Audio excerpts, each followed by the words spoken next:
What up, y'all? We back, episode 3. Lot going on in the sports world. You know what I'm saying? Shout out to Fantastic. How you doing, bro? How's your week? How's everything? I'm good, bro. What's up with you? Shit, how was your Valentine's Day? Hey, man. Another day. Another day.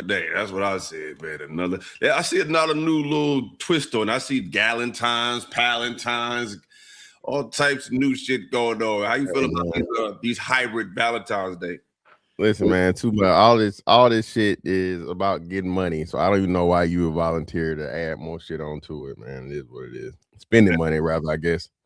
Absolutely. Shout out to everybody in the chat. Tez Down, Terry Golds, DJ Fireproof, X Pro. I don't know what that say, bro. Fish in the Fit. What up? So fantastic. What have you been noticing this week of sports? I mean, we just had the Super Bowl. How you feel about that? How you feel about how the Super Bowl went? You know, man, one of the most lackluster fucking Super Bowls of all time. Everybody called it. I think we knew what it was, but I think Bo Nix for Denver getting hurt switched everything around. So yeah, so I think I think Drake May, he's not bad, but he definitely wasn't prepared for the moment at all. And that defense. Yeah, I think it was more that defense. I think their weapons really hit their peak because I don't like Diggs, but I don't know if offensively New England really has weapons like that. I think they had a crazy running game, and once that running game couldn't get established, they couldn't do it. I don't know. Even Diggs got targeted maybe 3-4 times the whole game. But hey, that corner though, the corner league. Yeah, that corner for the Patriots, the Hispanic boy, he definitely made a name for himself. Oh no, he like that. Yeah. They said he's about to be the highest paid corner of all time. Of all time? Damn. Yeah. They said he's about to be on 4-year, $160 million or some shit like that. Yeah, he definitely showed it in the Super Bowl, the most important game. So yeah, he did, especially on those type of plays. Like it took pure athleticism. Like he had to really hawk that down, knock them down. Like, yeah, he's a dog. He's a dog. And I think he's like Spanish. I think he's like one of the first Spanish all-pro or something like that. I can't remember one. Motherfucker Hispanic. I can't remember. I mean, the closest thing, I think he was a safety. I remember, was it Adam Archuleta? Because Archuleta, isn't that like some type of Spanish last name? I remember he was a safety for the Rams. He was a dog a little bit. That's close I get to like, I think a Latin player, but I don't know. He might have been white too. Even corners, though. It's not a lot of white corners either. You got Cooper DeJean. Is he black or white? Is he mixed or some shit? I don't know. Who, DeJean? Yeah, I don't know if he's all the way black or all the way white. I don't know. I know Jason Sehorn was they tried to make him like he was elite. He went all that. But how you feel about the halftime show? I ain't watch it. I heard everybody complain about it. I mean, the beat was good, but I heard there was a lot of crazy because I wasn't paying attention to it. I was like in and out. But I heard in the background as his dancers was like a lot of shit going on. Like, how do you feel about the future of halftime shows? Because do you think it's going to get wilder? Do you think there's a business PR move by the NFL? Like, what you think? From the reviews of it, I think they're going to stick to mostly American artists now. That I think that was a one-time thing to see what the reaction was going to be. And since it was so bad, I think it'll be American headliner, and if anything, you get like a Bad Bunny supporter, like auxiliary or like secondary act. But yeah, that shit flopped. Well, they said it was the highest watched halftime show ever. They say that about every damn halftime show, and because somebody refuted it, and they said he didn't have actually more views than Kendrick the year before. So I think that's just a ploy. No, you're right. It's the second. They said Kendrick was first. You're right. No, you're right. They were saying it was the largest until it got challenged. So that was a claim every time. Every year it's the biggest, baddest, bestest, whatever. Exactly. Yeah, I think I don't know. I just don't want to see Sam Smith up there next year in the Halt the Top for the halftime show, because it's like if they're gonna start with Bad Bunny, I'm just glad he didn't dress he dressed like a man at least. Like he was still some weird shit he had on, but it's like at least he L Gibbons. Yeah, I think he's a part of the Rainbow Coalition. Rainbow Coalition. I said, I don't know. Even during the halftime show, they said I was told that there was like guys dancing with guys in the background. I didn't even see it. They said they was in the background like getting right. So hell no. Yeah. Well, that's dead. Shit, no. I don't know, man. I don't know. But shout out to everybody in the chat. June, what up? June, hit that link. Shout out to my man June. He got I think he's still doing. I think he got a sports radio show out there in New Jersey. Shout out to him. June, when we open up the panel, bro, you're always welcome to come. But yeah, man. You know you want to talk about these trades, so I'm going to. Is ESPN? Are they going to mess with us, man? If we play some ESPN straight. ESPN and NBA straight. Let us go do that. I'm going to share the screen. Get to these moves, and let's talk about it. Shout out to everybody in the chat. Please support both channels. This is a collaborative effort. Please support the creators. We do a lot of stuff during the week on our own channels, on other channels. And this is the time we like to relax. Where we said we're going to come bring y'all some sports news. So fuck with your boys. Let's get to best in the business to cross that finish line. I've been trading for Luke Kennard, actually. And I understood. I wore a watch. Okay. On the layup line. 801 hit. You're like, I took the watch off. All right. And went into the layup. Well, we have our fabulous Wheel of the East. You know what they call me here? Vanna Black, baby. Grown man spin. Welcome to our NBA trade deadline film room. Oh, I do have details. Okay. Malika, I would not have traded him Falcons. Oh, we have the first Brian Clapp of the show. Hello, world. You know what time it is. It's a self-proclaimed. This is trade deadline. Conley Jr. They were moved actually a couple of times here. It looks like Conley's going to be headed back to his old team, the Timberwolves. 27 teams agreed to deals. Only the Spurs, the Rockets, and the Heat decided to stay pat. So with all that movement, we take a look at some of the biggest moves, shall we? Let's start with the Cavaliers and Clippers. They swapped guards. James Harden heads east. Darius Garland heads to LA, a second-round pick as well. Cleveland looking to have Harden help stretch their run into the postseason. And the Clippers getting a little bit younger here. And the Wizards added Anthony Davis to their team in a 9-player deal. It ends his Mavericks tenure. Davis will now be paired with Trae Young in Chocolate City and look to lead an So let's talk about it. First two moves. How do you feel about Harden to the Cavs and AD to the Wizards? That Cavs move is a really good move. Him and Spider are meshing very well. Very, very well. But we know what James Harden do in the playoffs, so that remains to be seen. That's why I was like, you know, he meshes with everybody pretty well. I never seen him not mesh, but when in time to win, I don't know if I would have traded him for got rid of Harlan for him. Well, I think Garland been hurt a lot. So Garland was what's his name? I think for the past 2 postseasons or whatever, he been hurt. So I think that's a thing for them where it's like, hey, listen, now you got the motherfucking, you know, you got Kawhi, you got Garland. I guess they're trying to get a pair or whatever. But yeah, but the AD move, bro. AD mad, AD pissed, bro. And he tight. He don't want to be out there. Yeah, no, he don't want to be there at all. But I don't know if they're gonna keep him or to get rid of him. And go where? You know what I would like to see AD at? Minnesota. Because I think Anthony Edwards needs some help. Well, what's the name? Solid. I just think he's still undersized, and I think we know what they got to get off of Gobert, bro. Gobert is he's not. I think they gave him a lot of money too.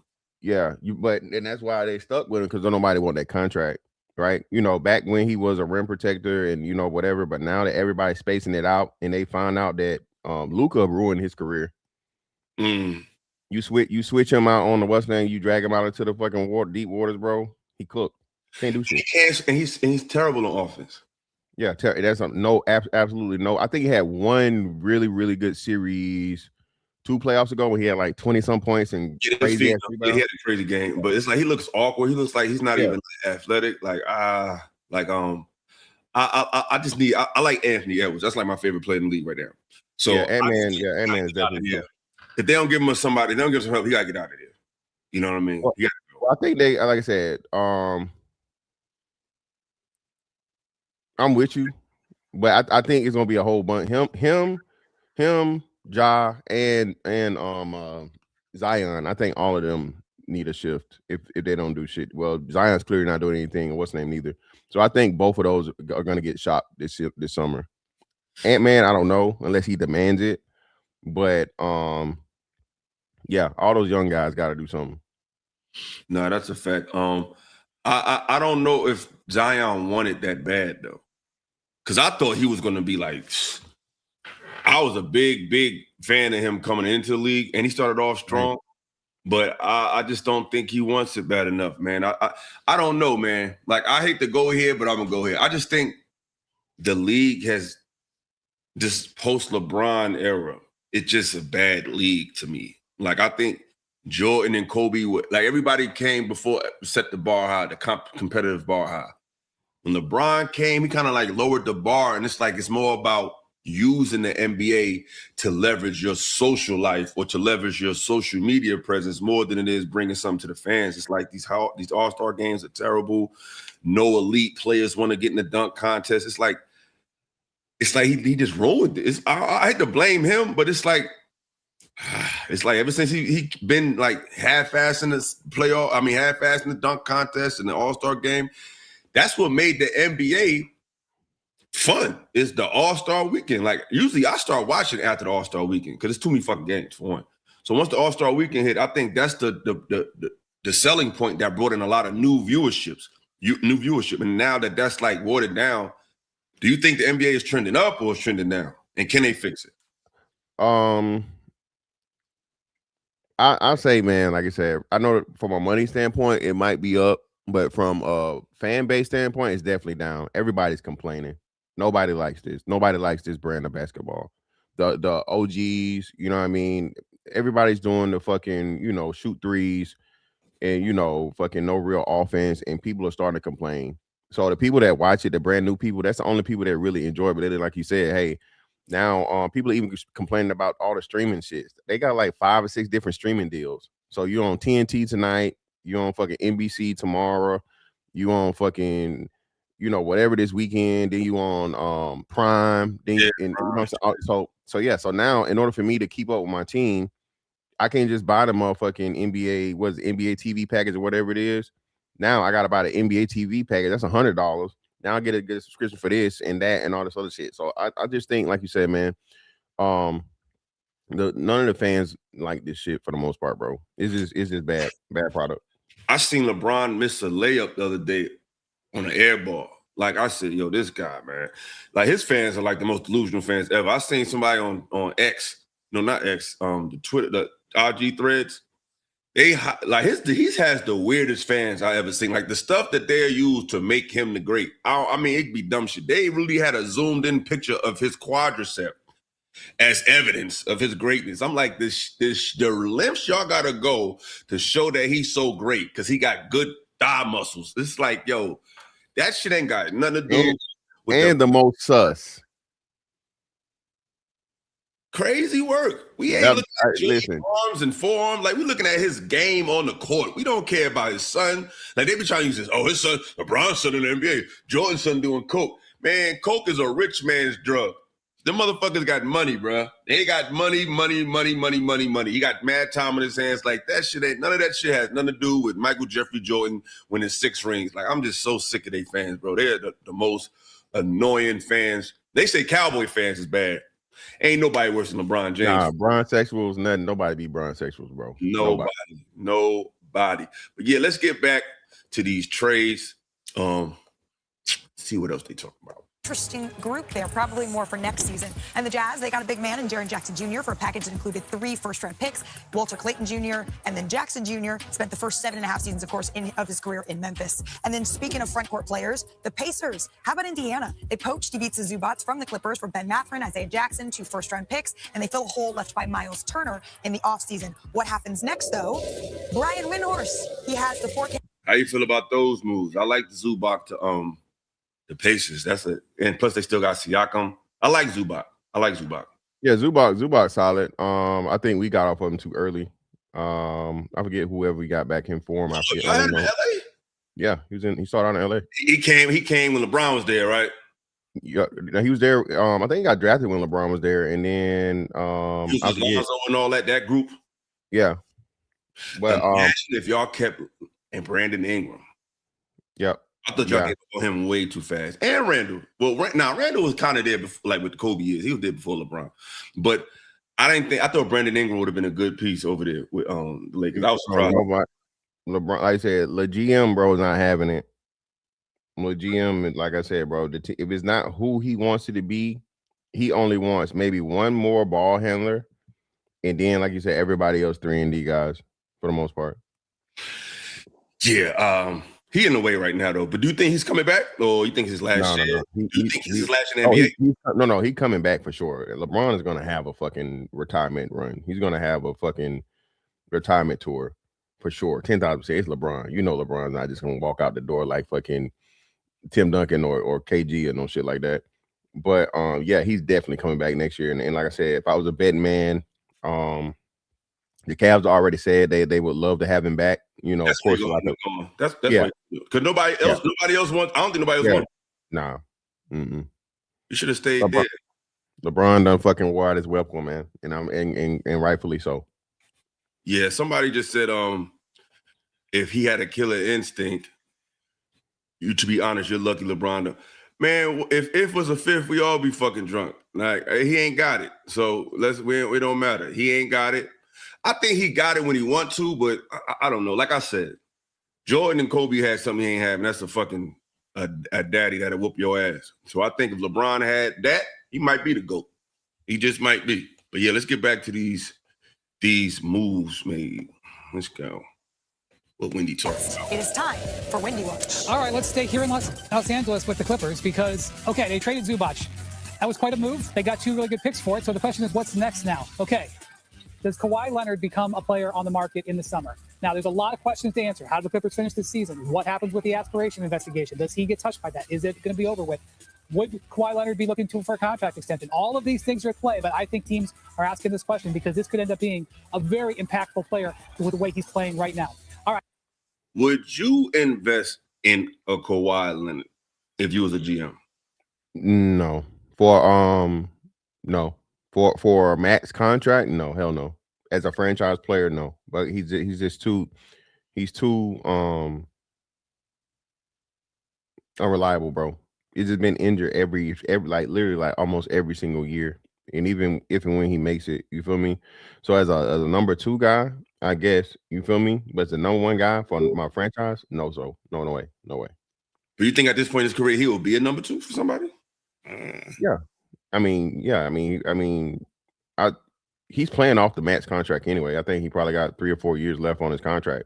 So he's getting the same money, but him being the number 1 guy in the defense around in the offense and defense around him, and I think he's a little older now. He got to be early 30s. Got to be early 30s. Balling though. Yeah, now and it's always that way. He'll give you a really good stint, 20, 30 games. Then my knee. My knee. him and AD. You know what I think where he can go and that'd be like crazy?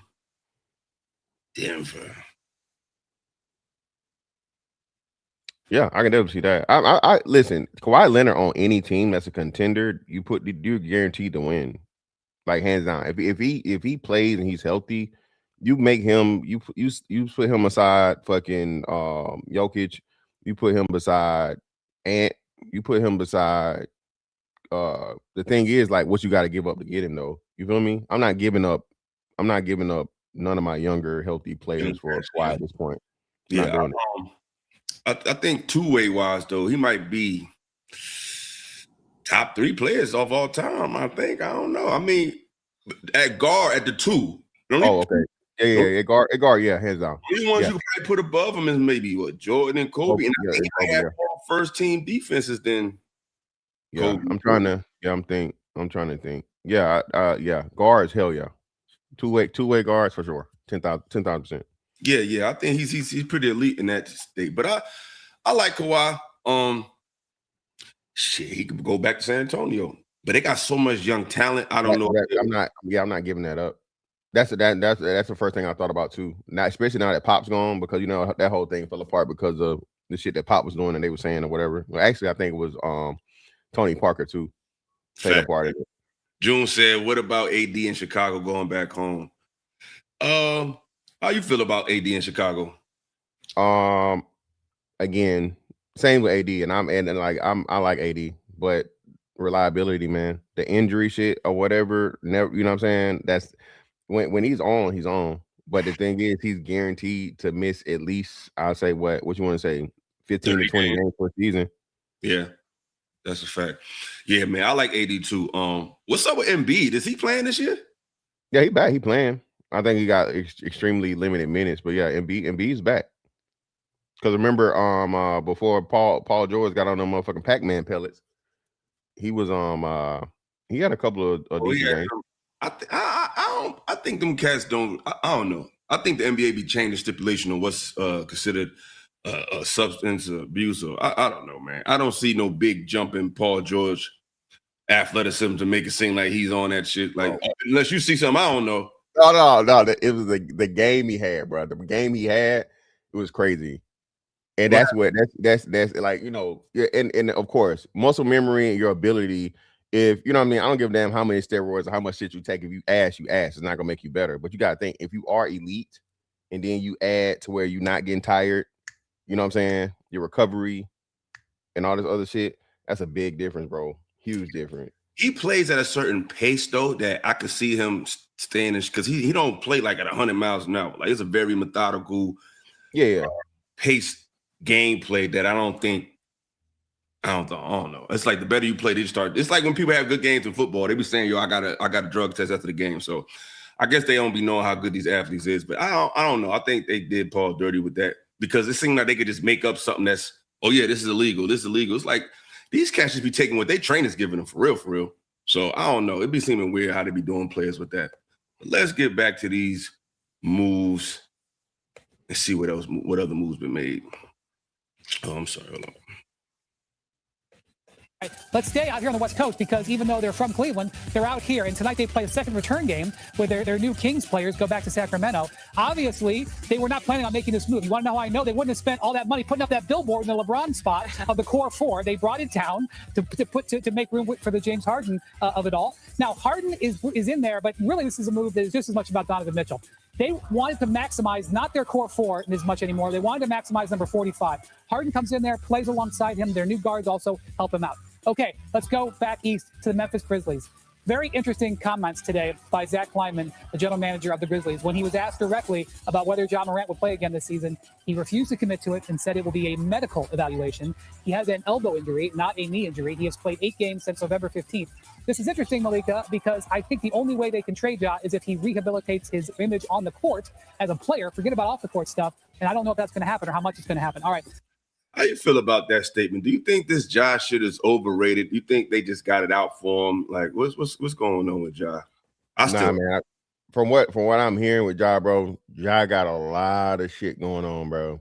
Even outside of, you feel me? Outside of the stuff that we hear about publicly. And I want to say AI-ish. Like, you know, AI was a wild boy. AI was again the stories that we didn't hear until after, you know what I'm saying, niggas told us. I heard he's had goons and all, like in every city. Yeah.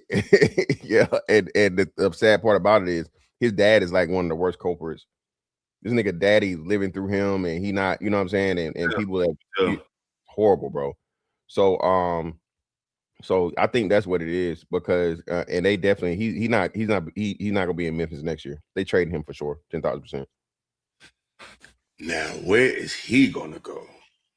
Now, for him, that any and everywhere. That's another thing I just saw too. So the Bucks were trying to get him, but they was offering some bullshit to get him though. I don't want to see him in Milwaukee, man. No. Like I said, you know what? You know, again, the bad part about it is the places where I think he should go. That's the part that nobody talks about, right? So you got like a personality in the city, right? Bro, you can't have Ja is a wannabe street nigga, real nigga. He can't go to Memphis. He can't go to Atlanta. He can't go to Chicago. Basically, no major cities. Yeah, he can't not if it's got a hood element to it, he got to go somewhere like Denver. He got to go somewhere like Minnesota. It's a hood everywhere though, man. I know, but some places is just it. Memphis, that's a real nigga capital. But it Jersey, ain't. But it's nothing. But my thing is this: there ain't shit to do in Memphis. exactly. But as we said, but it's nothing but nigga activity. Rappers, sliders, shiesties. That's the element. And he wanna be that shit so bad. This nigga, what killed me, bruh, this nigga is $100 of millions of dollars before he's 25. And you want to get out here and be Pooh Shiesty, fucking Timu Pooh Shiesty? The fuck is wrong with you? I don't know about this question right here. I didn't realize that he said that. Ja in the closet. I don't know, bro. Whoa. What the fuck is this? That was way left field. I don't. That's wild, brother. He doesn't give me none of that. You know what I'm saying? Yeah, but, he definitely on them hoes too much to be anything about in the closet, but I ain't heard nothing about that. Absolutely. Like I said, it's a hood everywhere. I feel like when you get in the type of money they got, I don't give a fuck where they put you. You can create whatever environment you want. You want to be on some party shit, like money will create something out of nothing. You could put them in Utah, it's gonna be lit. Like they rich. So I don't know, man. I think my man just said Ja to Brooklyn. I could see that. You know what I'm saying? Ja in Brooklyn, because they ain't got shit out there, but I like Ja on the court though. Like, you know what I'm saying? Hands down. Listen, like on the court when he's healthy, like I said, man, AI plus.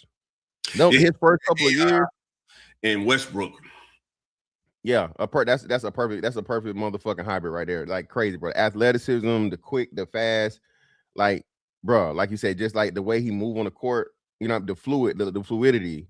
Yeah, man. Like I say, he's definitely when he's on, he's on. But like I said, man, all the antics, man, those days are over with. You can't be AI no more.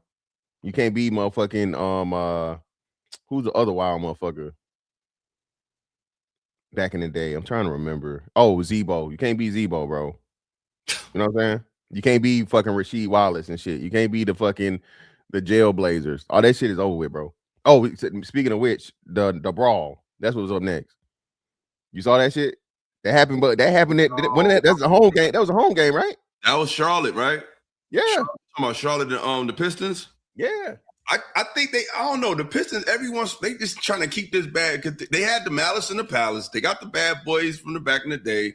It's like, are they really trying to push this fighting shit now? Like, I don't like that dude Isaiah Stewart. Like, I can't stand LeBron shit. You know what I'm saying? But it's like, come on, bro. Like, I don't like. You know who I can't stand? Get this nigga in a UFC ring or something, bro. Yeah. You know who I can't stand? Draymond Green. Oh my God. You're listening, bro. That nigga, bro. I don't think he that good. I mean, he probably better than me. But I don't like Draymond Green, bro. I hate the way he played. I hate how he talk about. It's like, bro, you just got lucky, bro. They could have found another Draymond Green seven times. And they should have got rid of Draymond, bro. Like, long time ago. Like that, bro. Like, I would have made them say it's me or him. Oh, that was the thing. And KD didn't say it, and they made the decision for fuck. And I was like, bro, y'all are dumb. Get Draymond Green the fuck out of here. You know how many players you could have replaced with Draymond Green? Yeah, I'm not a fan of him. I'm not a fan of him at all. I don't like how he be riding LeBron all hard. It's like, bro, I just think he's a clown, man. But he's lucky. Yeah. You know what I'm saying? He's lucky. He's in the right place at the right time, man. You know what I'm saying? Like a Robert Horry type of cat. But yeah, we're gonna get to this NBA fight. I need to see this. Miles wasn't having it. Yeah, Bridges wasn't having it. I like Bridges too. Yeah. He got off of his And I was in a club with him one time. We didn't even know it. We was in Atlanta. Me and my man, we had a section, and I didn't realize the chicks next to it. They was all feeling on us and all that, like feeling us and shit. Come to find out, they all leave. My man's like, yo, that was Miles Bridges. So it's like, oh shit, he got them the fuck up out of there. They was fucking with the kids though, man. But it was a little spot in the ATL, man. That shit was funny. These cats be cuffing them girls, boy. Hold on. All right, I added it to this thing. All right, here we go. Day. This is a tweet from Shams Charania. The headline here is Isaiah Stewart. You see it there. He has a 7-game suspension. Miles Bridges with 4 games. Diabate 4 games. Jalen Duren 2 games.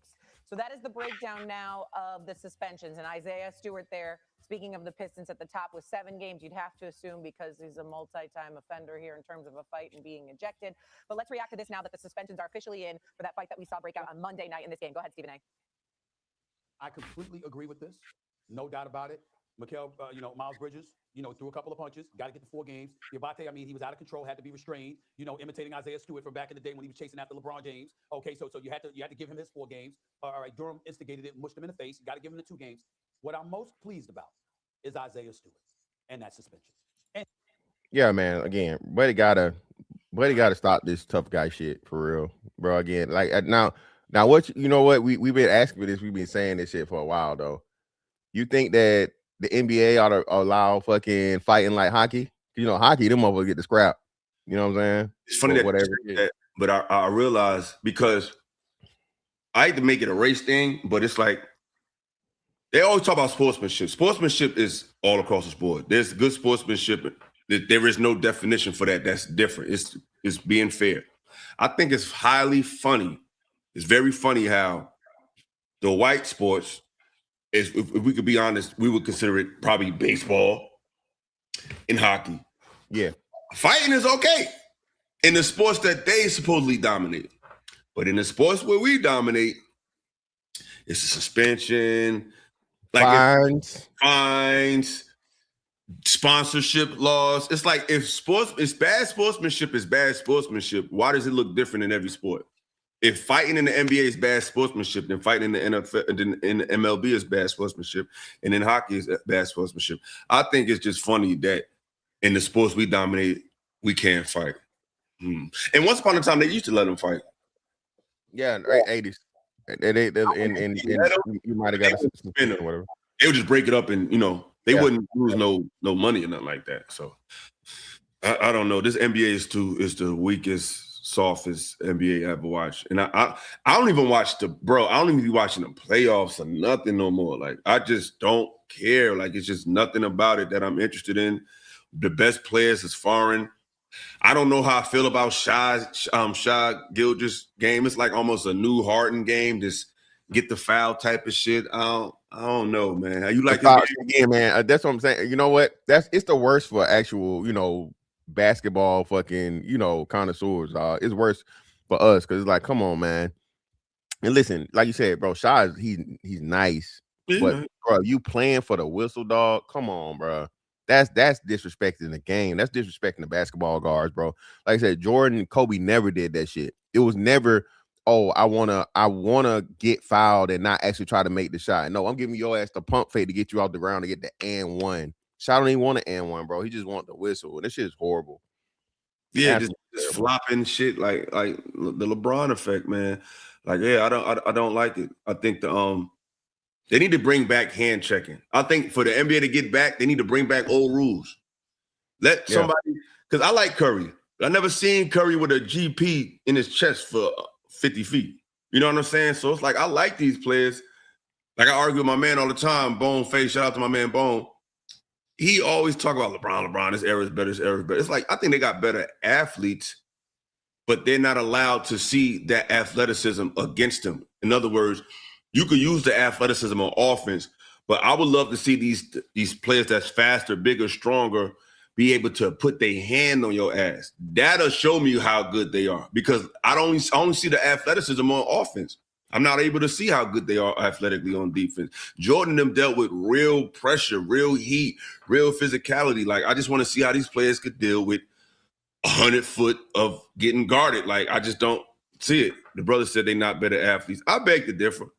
I think they're definitely better athletes. Oh, hands down, better athletes, man. That's just off of technology and sports medicine alone. Like, come on, man. Like, again, it's not a shot, but we're saying they're way. Jordan was like, you had what? Let's go back to the 80s. You had Jordan, Dominique,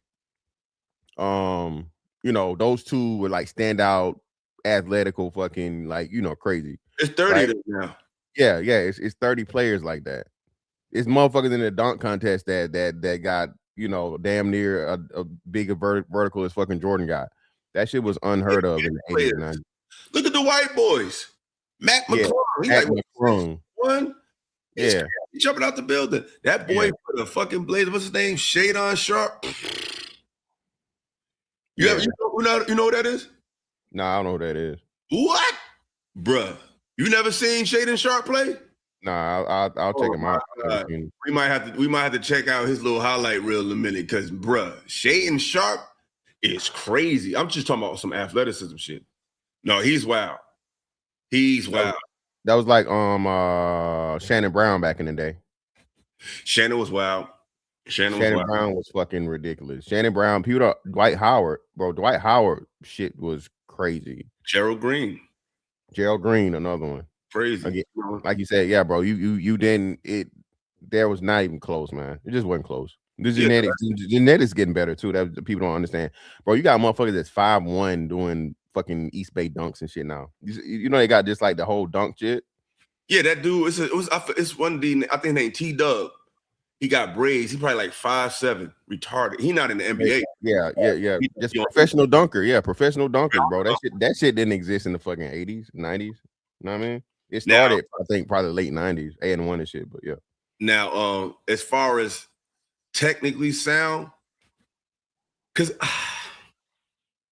do you think they more skilled now? Because NBA it's like people think I think Kyrie is crazy, but when people think of skills, they think of like they see what Kyrie do. When I think of NBA, like when I was younger, I would think Kyrie is a more skilled player than somebody from the past. But as I get older, basketball is just about getting to your spot. Yeah. Kyrie just makes it look better. He makes it look crazy better. Yeah. Jordan would do one dribble, a jab, and give you 40. Exactly.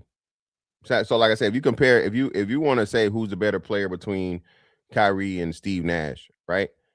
Okay, Kyrie's gonna make it look phenomenal. You have a whole bunch of highlights, but Steve Nash is gonna kill your ass on that pick and roll with that motherfucking elbow jumper, and then get to the fucking the cup. You feel me? And shoot your eyes out from three, right? And I hate Steve Nash. I don't like him. You know what I mean? Because you know what I mean? Man, he stole them. He owe an MVP to you know who. Two of them. I don't think he's one of them. But yeah, that's what we're saying, man. And like I said, you know, that's what basketball is now, man. Basketball is a walking highlight reel. These kids don't play. It's way more 2K players than what's that. Most of the commentary we getting is from fucking 2K players and trolls, bro. So you can't even have a real basketball discussion with people that's actually played basketball. Man, I think that people play 2K more than they watch basketball, bro. I think I play 2K more than I watch that shit. It's like, at least I know it's real. Like this fucking NBA shit, bro. And I think that if you notice, they kind of the video games more is starting to look like the broadcast, and the broadcast is starting to look more like the video games. I noticed that with NFL too. Like they be playing the same songs off of Madden that they be playing at the live games. I think they be trying to like cross market to get you to play the game and then get the game to get you to watch it. It's real slick the shit they doing with these video games. It's becoming they merging a little too closely, man. Too closely. But nah, the NBA is in a bad spot. It's to the point where I'm about to start watching baseball again, bro. Like, cause I heard baseball getting better. So I'm about to start watching that shit. Cause this NBA, bro, I can't do it, bro. I can watch college. Do you watch college basketball? Nah, I haven't watched college since like shit. What early 2000s, like Duke and what's the name and shit. It's always I haven't watched college. That's good that come out of college. Like NFL, get at least 25 beats come out. Basketball, one or two guys gonna be good at like the whole fucking draft, bro. It's like they say, hey, that boy from BYU though is a monster though. I have seen a couple of his highlights and I watched some part of a fucking BYU game. But they're saying it's like not 96 draft, of course, but they're saying this draft is supposed to be one of the most promising drafts of recent times. I like Cooper Flag. That was a good pickup. He looked like he might Flag. Cooper Flag. Cooper Flag. That's another reason they had to get rid of 82. Cooper Flag will be all right. He looked like he coming for a top 10 player. in the league. Yeah, I can see that. I'm saying he's going. I think he's going to get. Yeah, there. going to be. Yeah, for sure. Yeah. He's different. I never seen a white boy play like him. He got a different kind of game for a white boy. I never seen it. It's kind of. I like watching him play. People didn't know that Cooper Flag was on the USA fucking like practice squad. Bro, he was giving motherfuckers. Hey, he was working them niggas. So yeah, he like the new Christian Laettner, but better. Oh, way better than Christian Laettner. Christian, 1,000%. You know who people forgot about was a white boy and who was a fucking nightmare? Well, you would know. Keith Van Horn. A nightmare? He played for Jersey. Keith Van Horn was a nightmare, bro. Before he got hurt, because I think he started getting injured. Those first 2 years, bro, Keith Van Horn was a fucking nightmare. For a white boy, Keith Van Horn was difficult, bro. Jersey was not fucking with Keith Van Horn, bro. We was not. Y'all wasn't fucking with him, but we was not fucking with Van Horn, bro. I was not happy with that draft. I gotta go back because Jersey, so we was terrible, right? And when we was in the NBA finals like twice, bro, they couldn't even sell that shit out. What? Nah, bro. Jersey, they did not show up to the finals, bro. Like, we terrible, bro. Jersey is terrible. Lakers and the Spurs, right? Lakers and Spurs. We did not go, bro. I probably went to like. And y'all had fucking J Kidd. The first year was J Kidd and Kenyon, and then y'all had J Kidd and Vince Carter. So you mean tell me y'all didn't show up with J Kidd and Vince? You know what I think it was? I'm gonna go on a limb. I think sometimes I think the jerseys matter. Them jerseys was terrible. I hated them Nets jerseys them years. I miss the old joints, the old ones with Kenny Anderson, Derrick Coleman. Those was fire. Them fucking jerseys, sometimes I think the jersey bring down the morale or something. It's like when the Charlotte Bobcats, them shits was terrible, bro. I definitely, that is the worst jersey ever. The Bobcats, terrible, bro. Hands down. Yeah, this is true. North Jersey full of Knicks fans. That's a fact. They definitely full of Knicks fans. But I still wish we had the Nets though, because now the funny thing is they got the stadium is in the hood now. The arena is downtown Newark. Like that's like it's not the capital of New Jersey. It's like the unofficial capital. Like the capital is Trenton, but everybody knows Newark is like the city for New Jersey. So for them to bring the stadium finally to downtown Newark and then the Nets, Brooklyn take the Nets, I was kind of tight about that, man. I was tight because now all we got is the fucking the hockey team. The hockey team, and we definitely ain't watch that shit. I actually like the brother. I mean, he's a rough rider. I mean, he's a physical dude. I respect the hell out of him. I think that if he could keep his temper under control and channel it to keeping him on the basketball court, the slightest scuffle, is this brother ready to swing on people? Is this brother he came off the bench. He was not in the game. And it's like, you're looking at it, you have teammates. It's 7 or 8 dudes. Nobody gets off the bench but him. Nobody. He's always ready to fight. And it's like, yo, bro, do you want to be? Hey, that weave. Perfect. Because had he caught him, that would have been a bad day for Miles, bro. Had he caught Miles, it would have been a bad day. But shout out to Miles Bridges. Be a UFC fighter? Do you want to be a boxer? Or do you want to be a basketball player? Because every time you turn around, that brother is in a picture looking like he's ready to swing on people. It's like you got to reel him in. Because if I'm an opponent, guys, and I'll end it by saying this. If I'm an opponent of the Detroit Pistons, and I know that the combination of Duran and Stewart is formidable, obviously, and they're going to win basketball games for you. Oh, y'all, I'm instigating something with Isaiah Stewart because it ain't going to be tough. It ain't going to be tough to do. I'm playing with that dude's mind. I'm going right at him to coax him into doing something that's going to get him ejected and suspended because he will do it. He will allow it. He's got to get himself under control. And JB is a great coach, and the Pistons have proven they got a great organization. They should be very proud of what they're doing. And hey, the Pistons is nice, bro. The Pistons came out of nowhere. Caden, and is a dog. Yeah, bro. I mean, he's big as hell. You know what I'm saying? Like he got the body. You know what I'm saying? Especially running a one, he's a mismatch for damn near everybody in the league. Like, he's a dog. I didn't know he's gonna be that good. So I'm very proud of where they're going. Like, I don't know. I think this year we're gonna have a new champion. I don't think it's gonna be the I don't know, it might be OKC. I don't know. It still might be. No. Well, I'll say this. And these are one of the games I've been paying attention to. The Spurs got OKC number. Oh yes, they do. Yes, they do. You're right. They do. And I don't want to say come out the way. Listen, that's what. Hey, I don't want to say it, but bro, if Wemby's healthy, bro, there's nothing nobody gonna be able to do with him, bro. For like 10 years though. Like he might win 7 of them shits. Bro, this nigga gave us 40 and Jordan with rings. He gave us like 40 in like fucking 3/4 or some shit, dog. It's ridiculous. Everything this man can do on both sides of the ball. He's fluent. He not stiff. Bro, it's like KD plus fucking 2. It's crazy, bro. He's like KD and Giannis and Wilt. Yeah, it's crazy. And he not weak. He been in the gym.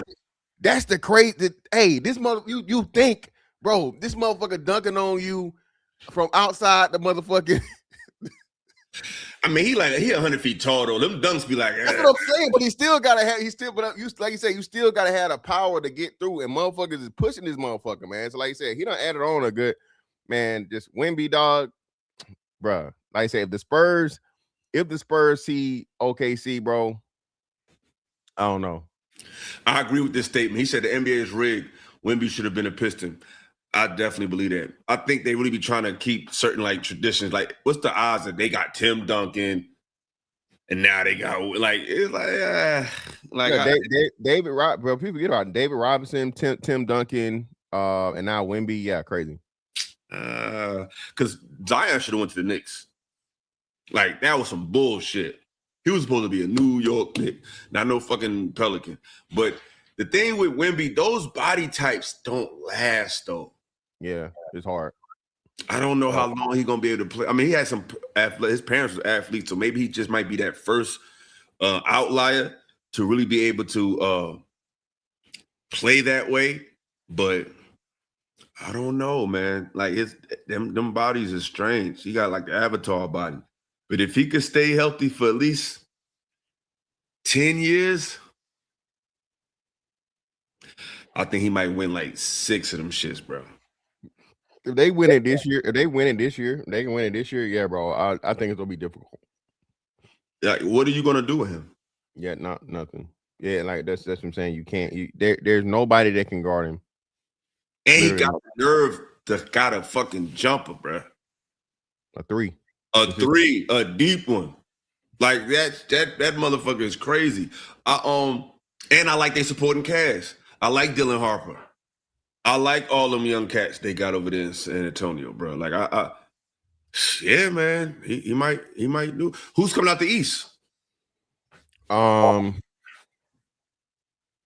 Shit. Well, surprisingly, hey, Boston's still in the hunt. Nobody expected Boston to even be legit. Boston's in the hunt. I mean, Boston's good. But you know that they lost fucking Tatum. Everybody wrote them off. They lost Tatum. They got rid of J. Rule. They got rid of Horford. So this was supposed to be like a rebuild year for them. But you know what? That coach is that good, bro. That coach is that fucking good. Yeah, he is. I like you know who surprised me, and he surprised everybody? Jaylen Brown. That's what I'm saying. Jaylen Brown is. I think they talk about him in MVP talks. He's an MVP candidate this year, and I'm glad he got it because everybody was, questioning it and saying, who was the number one, him or Tatum, and I feel like they won a championship out of it, so it was worth it and it worked. But I definitely feel like they should have shipped one of those guys to get, a better haul because either one of those two, it's just too similar. But Jaylen Brown has proved clearly that's his team. Bro. I mean, those are two elite players, man. Probably 2 top 10 players. I mean, they not Jordan and Pippen, but it's like they got that 2 wing. I get that dynamic. I got you. Yeah. And they both could put up 30. Pippen wasn't doing that shit, so I wouldn't split them up, bro. I just wouldn't. And they already won one, so you already know what they can do. They already won one. But I want to go over this weak ass dunk contest. I want to see. Well, let's just review this bullshit. I don't know what the fuck is going on with the NBA. Hold on. Hold up.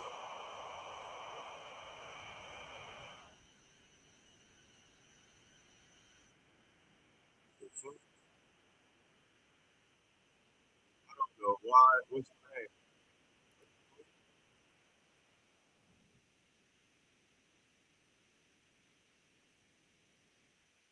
Hold on, y'all. I don't know what's going on.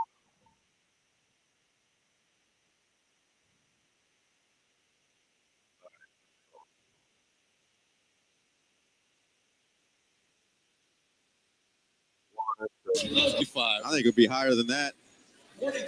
Brett Barry, the two gentlemen to my right are picking to win this thing. The pride of the IE represented. And that's a start. That's a good start. That's a feel. How many fucking times are we gonna see people do this damn Miss Carter dunk, bro? Like I done seen this shit in high school dunk contests. It's like, yo, that shit was fucking tridash, bro. Like, oh my god, bro. Clean start. Yep, he started with Vince being out here. Vince, what you think?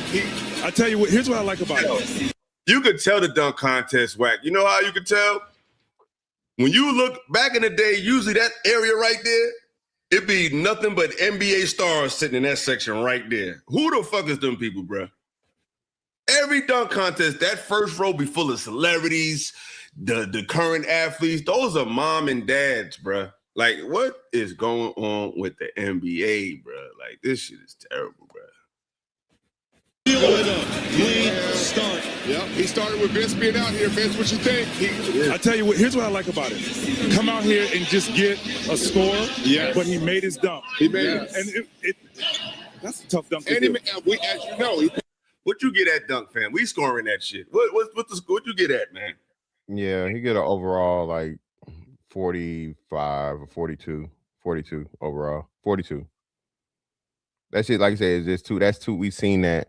We've seen like non-NBA player dunk contests. So yeah. I get that shit at 25, man.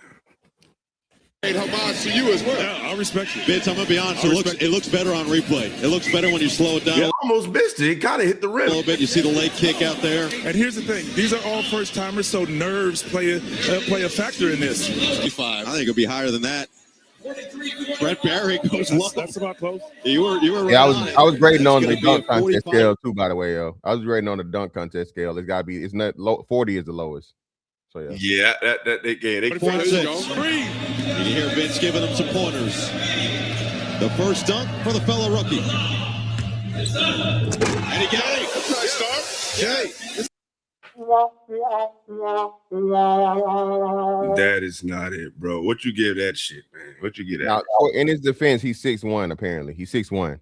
But yeah, same thing at 42. I seen a dude, like I just seen a dude that's 5'7". You're generous. You're generous, man. I'm giving him 35, man. I done seen that shit too many times. Spud Webb did that shit, man. Like, come on. Break the ice. Get a score. This is what you want to do. I believe that's Jason Richardson's son. Yeah. It was crazy. He had one of the best performances in dunk contests I've ever seen. Like, that was crazy. I think does everybody say Vince Carter had the best dunk contest? I think it's Aaron Gordon and fucking Zach LaVine. That was the best I've ever seen, bro. Hands down. You think Vince's contest was better than Zach and them performance? For the time, but overall, nah. Like I said, I think especially the one they got where he got robbed or whatever. Aaron Gordon, especially understanding that motherfucker like he had Vince by like probably 40, 50 pounds, and people don't understand the mechanics and the physics in that shit. Aaron Gordon is definitely too underrated, bro, for his dunking ability. No, that dunk over the mascot was crazy. I'm sorry, Vince. I love Vince, but he ain't the shit Zach and him is doing, bro. Vince ain't do that shit, bro. Like Vince was wilding. Don't get me wrong. For the time, it was like, what the fuck? Yeah, exactly. That's what it was. Free throw. Yeah, windmill free throw lines, crazy. What, bro? When homie sat over the damn mascot, put under his leg, like Vince wasn't doing that shit, bro. I'm gonna call a spade a spade. I ain't gonna never be no biased person because it was my era. Like, nah, Vince couldn't do that shit. and make your first dunk, right? And he's only 6'1", fellas. He's only 6'1". He don't even look athletic, that guy. He look like he just walked off the street. I've been telling motherfuckers, hey, that shit is genetics, bro. People, bro, I don't give a fuck how much fucking jumping programs you do, whatever. Like you said, this motherfucker don't got a muscle insight. His face fluffy, but because Jason Richardson, his dad, that motherfucker can naturally jump, bro. Hops is genetics. Now you can improve him, of course, but your starting out baseline is genetics, and people don't understand that shit. Yeah, he got the Jalen Brunson body, like. And I tell you what, here's what I like about it. He caught it, but he smoothed it out, so it didn't look rushed. It didn't look quick. Look, you see here, he catches it, smooths it out a little bit with a turn, and then finishes. So I like it for a first dunk. Great pass. Great pass. The fact that you're saying smooths it out when you're dunking. All my dad's dunks. Let's see. It's going to be real close. 45 Bryant's going to be about the same. 48, Dwight? That's high as hell, bro. 45.4. You did your math. He said, he said to me, he said, I'm here. Let's So see what you got tells me is he's going for it. Yeah, I'm looking at T-Man. He's going for it. Yes, he is. He shot Johnson taking flow. That's only one attempt. He gets 2 more attempts. 2 more. Okay. He's a little too happy for me, man. I don't know. I don't like this guy. This I nigga like dancing. how we know. What you say? This nigga dancing too much. He danced after the Too dunk. much, man. Make the dunk. I like that, though. He could get that dunk, though. He could do that. He could pull that off. He got up it. He got up for it. He's still bouncing around. He got Plenty of time. Plenty of time. He got that energy. Oh, he's confident. He feels he's winning this thing. He feels he's winning this thing. That was the wrinkle. That's it. Show me shit. Take a little dunky in there. What the hell? Light skin niggas. Y'all got to go ahead with this shit, man. Like, niggas are still doing the Dougie and Nene, my nigga. Like, just dunk the ball, bro. Like, I mean, that dunk was, I don't know. How you feel about that? Where'd you get that, man? I don't know, man.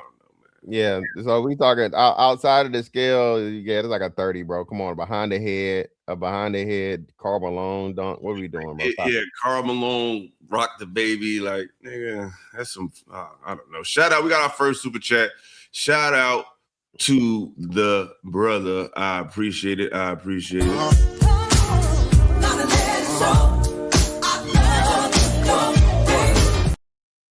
He said Zach LaVine killed it and was robbed. He wasn't robbed. He won. Aaron was robbed. I think Aaron should have won. I don't. Was Zach won? Didn't he say didn't Zach LaVine win that shit? I know Zach LaVine won one. I don't know if he won the one against Aaron Gordon though. Aaron lost. I don't think Aaron won. Aaron lost to somebody different. That was the one Dwayne Wade hated or some shit. So I know the rule that they had. He lost to Aaron. I remember that. Yeah, Aaron won. Yeah, Aaron won that one against LaVine. No. Excuse me. He lost to Zach. Zach won that shit. Zach beat Aaron Gordon? Yeah. I thought Aaron Gordon won back to back. Nah, he won that first one against Zach when he did that under the leg shit. He lost. Oh, that's shit. why I was like, it was a shock because everybody thought he was gonna win, but what's name did a between the legs from the free throw line. Niggas was like, nah, fuck it. Just on the strength, they gave it to him. But they caving for him. He's doing what they say. His brother was doing all Cali-based dances. Well, do some crip walking or something. I don't want to see that shit, man. I hate that dance. Dougie is not Cali. What the fuck are you talking about? I didn't know it was a Cali dance either. I don't know. He dunked over E40, so shout out to E40 like 5'2". So yeah. Yeah. That don't show that you got help like that. Just nigga Jordan Carmelo behind his head. Now, I will say this: it would have been better if he would have made the first time out. Trying to get stripped. Y'all light skinned brothers, y'all got to take this L, man. He done brought y'all back about 5 steps with this one, man. Because now the fans know what he's trying to do. But I do think this will be more than 45. And 46? The excitement that he has. Sometimes he has to bring himself. He gets up. That was Brent Berry. That's it fair right there. That seems fair. But see, that's not bad because he's going for it. He's going for it, being the biggest. Hold up. Why the fuck is he in this shit? I hate sinners in the dunk contest, bro. Jackson Hayes, bro. This what he had in this shit? Hold on, brother. Hold on, brother. I know The nigga just pulled a East Bay in game, bro. in game, like 2 weeks ago. I didn't know that. In game. So that's. I don't like. No, I'm with you. I don't think he's not a Dwight Howard. You got to be a Dwight Howard or JaVale McGee. Dwight, the only person that pulled it off ever. No, JaVale did too. People didn't get JaVale, bro. Do you know how fucking crazy you got to be to dunk 2 basketballs at the same time on fucking Jesus cross, bro? The nigga dunked 2 balls at the same time on 2 goals. 100 feet tall, bro. Yeah, but bro, you gotta have hops and you gotta have long enough arms. So JaVale McGee didn't get his due either. But now Dwight clearly like the best big man to ever do it, hands down. I know. I was just joking, bro. He said we from the Bay. We don't do no fucking crip walk. I know. I was just saying. I think when I think of Cali, I just think of the crip walk. I'm sorry. That's just like, to me, that's the coolest dance. But y'all got some dance in the Bay. Y'all got mad dance. Ain't no Crips in the Bay? Hold on. So the Bay don't got no Crips? Not like that. They got some gangs up there, but not as. I know they got some Bloods in Sacramento and shit, because I think that's where Mozzie from. But yeah, I'm sure they got something. But Oakland, I know Oakland only be playing that gang shit like that. So I think it depends on where you at. Shout out to MC Hammer, nigga. Shout out to MC Hammer. I know that. You know, yeah. Don't say nothing bad about Hammer. No, Hammer gonna put hands on you. Hammer ain't no bitch at all. But now the Bay got a lot of dancing. What they got, the Smees. I'm hip to the Bay. I fuck high feed. Yeah, I fuck with the Bay. I fuck with Keek. I fuck with all that. Listen, man, the worst, y'all also have one of the worst rappers of all time. I'm sorry, man. E40, terrible. Get him out of here, man. E40 is not corny. Terrible. Horrible. No. I used to think that. But when you really listen to E40, bro, he's just different. E40 is not, he's not terrible. He's an acquired taste. I give you that. But nah, E40 just very, very, very, very unique, bro. Hey, man. Very unique. Whatever y'all got to tell y'all to sleep at night, man. Terrible. Horrible. They love him out there, bro. E40, I know. Man, and all I'm saying is Illa. All I'm saying is Silk the Shocker, E40. No. That's all I'm saying. No. I'm saying. Don't do that. Yo, chill. No. We gonna open up the panel. I'm let some Bay ones, because I'm about to start doing a hip hop show. I think I'm gonna start doing on Tuesdays. Cause it's time. Cause I don't know if you've seen it. I had an interview with Trill last week. And Trill is my guy. But he had a very questionable take on his hip hop shit. And I was like, oh shit. But I'm glad we went there, because everybody think we probably get along all the time. We don't agree on everything, but that's how brothers do. I like disagreeing when it's lighthearted. This man, Trill, I hope you're watching. This man said Future is a top 10 rapper of all time. You see, Trill. He ain't lie. But he ain't lie though. Oh no. If we talking results, if we talking flow, no, hands down, no. If we talking flow, no. But we talking results, impact, longevity, and like the whole encompassing shit, bro. Ain't too many motherfuckers got a better catalog in the Future, bro. Better catalog, better impact, bro. You can say it all, but I'm telling you, listen, it's not too many people, especially we talking recently, that can fuck with Future, bro. You just can't do it. Fuck with him as far as what? As far as songs, hit songs, and the songs that everybody know, and the songs that everybody go motherfucking, you crazy. It's not even close. We just Dirty Sprite 2 alone, just DS2. We ain't even got just staying there. The boy got that's fine. 5 all-time classics. But like I said, we this sports. We gonna get into it. We gonna get into it. It's sports. We're gonna stick to sports. Tuesday is going down. I'm definitely pulling up. I think I'm gonna call it Turntable Tuesdays, man. I'm pulling up. Definitely pulling up. It's time to have these conversations, because y'all. I like Future, But that's the thing, man. My criteria is just different, man. It's not just club shit. It's like he's a top 10 vibe artist. He's a top 10. He might even be top 10 influential as far as sound. But when it comes to all the criteria of a MC, he don't fit them shits, bro. Yeah, he's not an MC by any means. I don't know. It's like I don't know. I guess I'm showing my age, but of course I'm from up north. But I like quotables. I like like I grew up when niggas be like, yo, you heard what he said? You heard what he said? It don't even that day over with. It don't matter what they say. It's how that shit make you feel, like, bro. Future is the reason that Future is one of the main reasons it went from the bar to the hook. Future's hooks are quotable. It's been about the hook though. No. Nas was never the hook. Even Hov was never the hook. You know this. Like you said, the quotables was the bar. The hook, but what I'm saying is Future changed the culture to the point of where the fucking hook was the quotable. Tuesday, I man. just fucked your bitch in some Gucci flip flops. Come on, man. What we talking about, man? Tuesday. What we talking about? Mr. Williams, you hear this blasphemy? He talking Yeah, shit? yeah, I heard all that goofy shit. Yeah. I know you from the shit. We might have to finish this too, because this gonna Now, turn. if you want to say Jeezy, I might rock with you. Jeezy not fucking with Future, and shout out to Mac. What? He's not fucking with Future, bro. Oh my Jeezy God. had he had a movement, a country movement. Hey, I know. Hey, the TM 101. Hey, like one of the most underrated, one of the greatest fucking motivation. That's what I'm talking about. I got you. Listen, that's his one. Listen, you can't. The recession. That's his one. That's his one. Future got like 4 or 5 fucking albums and mixtapes and shit, bro. Again, you got his mixtape shit. I'm saying as far as if you go catalog mainstream, he ain't messing with Jeezy. He ain't messing with a lot of artists. He's cold. The recession, bro. Huh? The recession?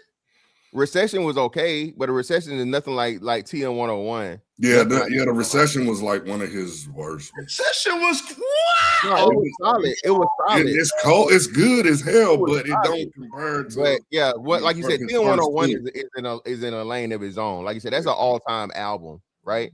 But Future, bro, Future was at a point where Future kept like getting better shit and doing better fucking work, and nobody expected it from Future because he started out, on some motherfucking Dope Boy Magic shit, right? So you got to think, you got to go from being Dope Boy Magic to fucking, March Madness, and now, you know what I mean? He's dope as hell, but I can't say top 10 ever. I can't say top 10 ever. Ever, like I can't say top 10 ever. That's what they throw me off. If you want to say top 10 Georgia, even top 10 South. Ever. You can't say ever, bro. Ever. Like I said, we'll save for Tuesday, bro. But I'm telling you, listen, what you going? We talking the whole encompassing of it. Listen, if you're talking lyrics, he's not in the conversation. But we talking again. But that's a part of the criteria, though. I got you. But at the same time, let's see. Even let's see somebody with hella lyrics, but horrible catalog. What's the boy from What's the boy from the Midwest with Eminem? Royce the 5'9". His lyrics ain't enough either. So lyrics is not going to put you over dude who sells more and got a little lyrics. So lyrics not the criteria. See, I wouldn't even go commercial. I would go literally by your lyrics. How impactful are you with them just verses? Through lyrics that's cut everybody out. Lyrics, you got to have at least 2 or 3 platinum albums, because we got to critique it like it's sports. You can't just have a handle. You can't just have a jumper. You got to play defense. You got to have some all NBAs. So I think you need plaques. You need cultural influence. You got to have hit songs. I just don't know if Future's music is going to have the shelf life of previous artists. Like, people still playing shit from 94, 95, 92, 91, 70s, if that. I don't know if Future has a global appeal. Because see, my number one ain't gonna be in the world. He did a world tour. I never seen him do a world tour. Because my GOAT is Ice Cube, you feel me? That's my GOAT. What he did for everything. That's my goal. I mean, he's arguably top 15, top 20. But see, I give him that because, for one, just look at the impact that he made. Death Certificate and Predator. Look at the albums, dude. Like America's Most, all that shit. He wrote the catchphrase for NWA, and then he chewed their ass apart. So that's why I go at it, because he went at a whole group by itself. That's what I'm saying. Hip hop is such a long story. Like people be trying to forget. It's like they do the same thing with sports. They try to forget about the Dominiques and forget about the Jordans. Like, no. Yeah, you can't. The 90s, I would say from 88 to now, that's the criteria to me. Okay. And some people, I think you can put them in any era and they could be official. My question is, I put Future smack dab in 1997. Who is he? Is he relevant?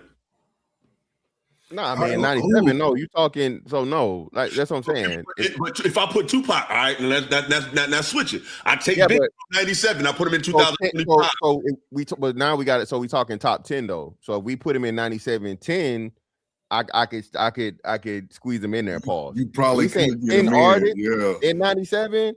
He's not gonna be top 5. We know that, right? No, is he gonna be relevant? Now I ain't even talking about top ranking. I said if Future, I take his music and put it his approach to rap. I put him in 97. Is he a relevant artist? His entire catalog? Good, because they were looking for because they was looking for a GOAT, bro. You gotta think. Imagine, listen. I'm Illa. Hear me out. Hear me out, Illa.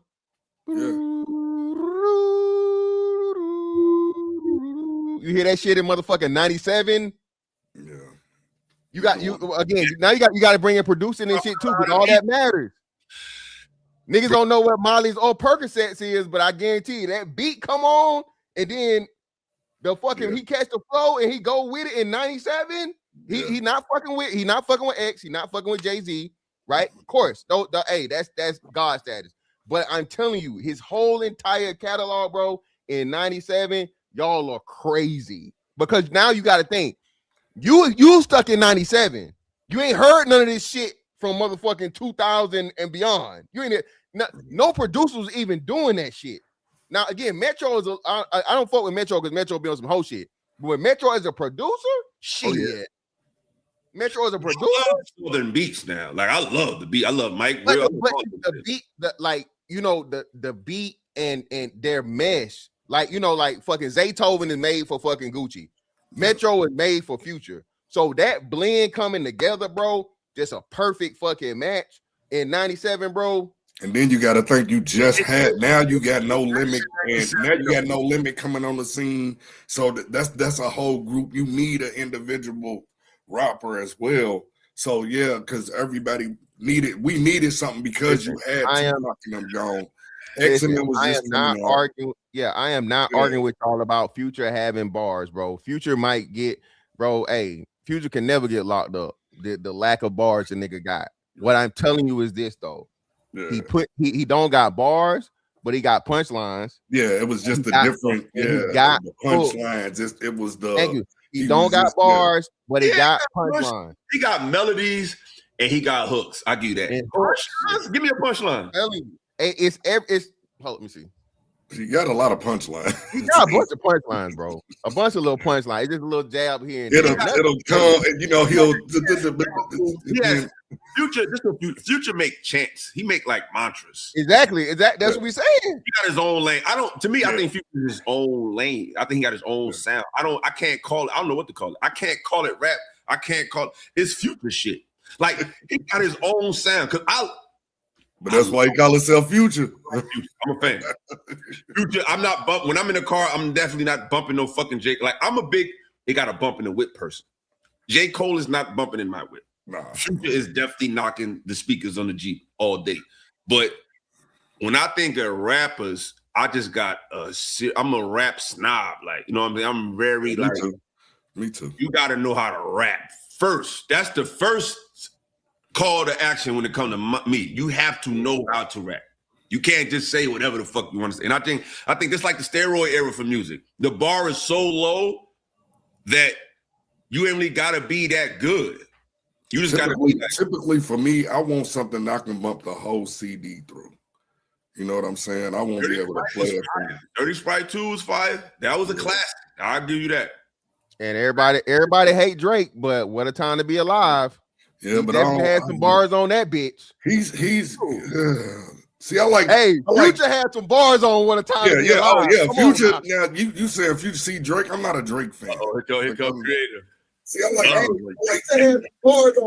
I've been trying to get it. What's happening, y'all? What's up? Let me turn this other one down, man. This nigga said, "Oh man, y'all is crazy."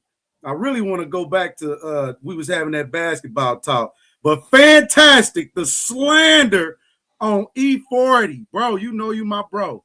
You know what I'm saying? A lot of what you say, I'm willing to hit the play button on, bro. But we got to hit the pause button on that slander for E40. See, you not your culture. That ain't what you into, because you bigging up, you know what I'm saying, at your age, and it's okay. You bigging up Future, and that's okay. That tell me who you partying. Fantastic and done some good partying. He done had some great moments off of them Future tracks, bro. It done been some spectacular activity off them Future tracks. You understand? But E40 on the lingo and the longevity. He right, bro. We talking about from the 90s, right?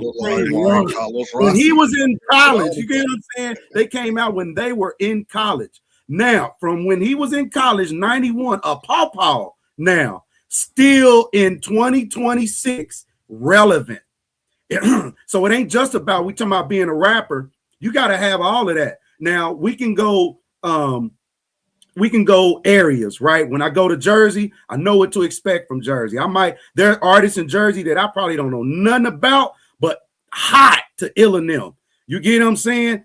There's going to be you from Florida. There's going to be people in Florida. You know, Florida got its own, way that they do things. The same way that LA. Okay, we got Reese in the building. Let's go. Let's go. But E40 is a legend. Just in lyrical content, being a businessman, right? Not just when we talk about a rapper, because if you a rapper, you're making money. Now, if you a rapper and you're a rap artist, is making money. If you're a rapper, hey, do it. You can do it just in your playing studio all day if you want to.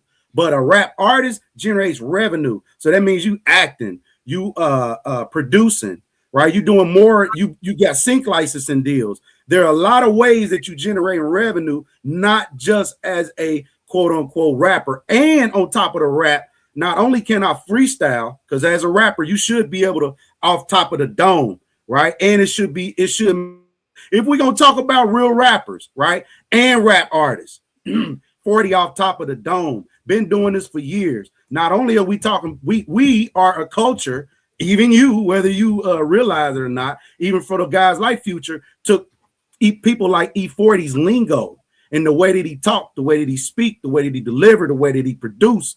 And they have to look at that, because at the end of the day, you still have to be certified by the elder, quote unquote, if you will. And I think E40, to me, right now, for any artist, any genre, all over, he is a perfect example of what you want out of a rap career. Oh yeah, he especially underground, kind of underground. He started with Jive when he came out. Man, we'll save the E40 protection thing for Tuesday when Illa. Make sure y'all pull back up, bro. I'm gonna get back to this basketball, man. Tuesdays, man. I think we gonna get this music thing, because we definitely compared to Future. Because everybody had their run at this point. The East Coast had their run, the West Coast had their run, and the South obviously having their run. So everybody that had some success. So now it's time to bring this shit to the table. Like, who's really who and what's what? Because you know, the Midwest, Natown specifically, Indiana, specifically Indianapolis, specifically getting ready to show y'all how it's done and how we do it. It ain't no fluff. We not Hollywood. That ain't how we get down. We real deal, just like this panel right here. And we can show you better than we can tell you, baby.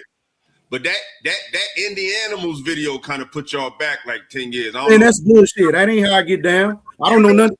To me, check it out. I heard about.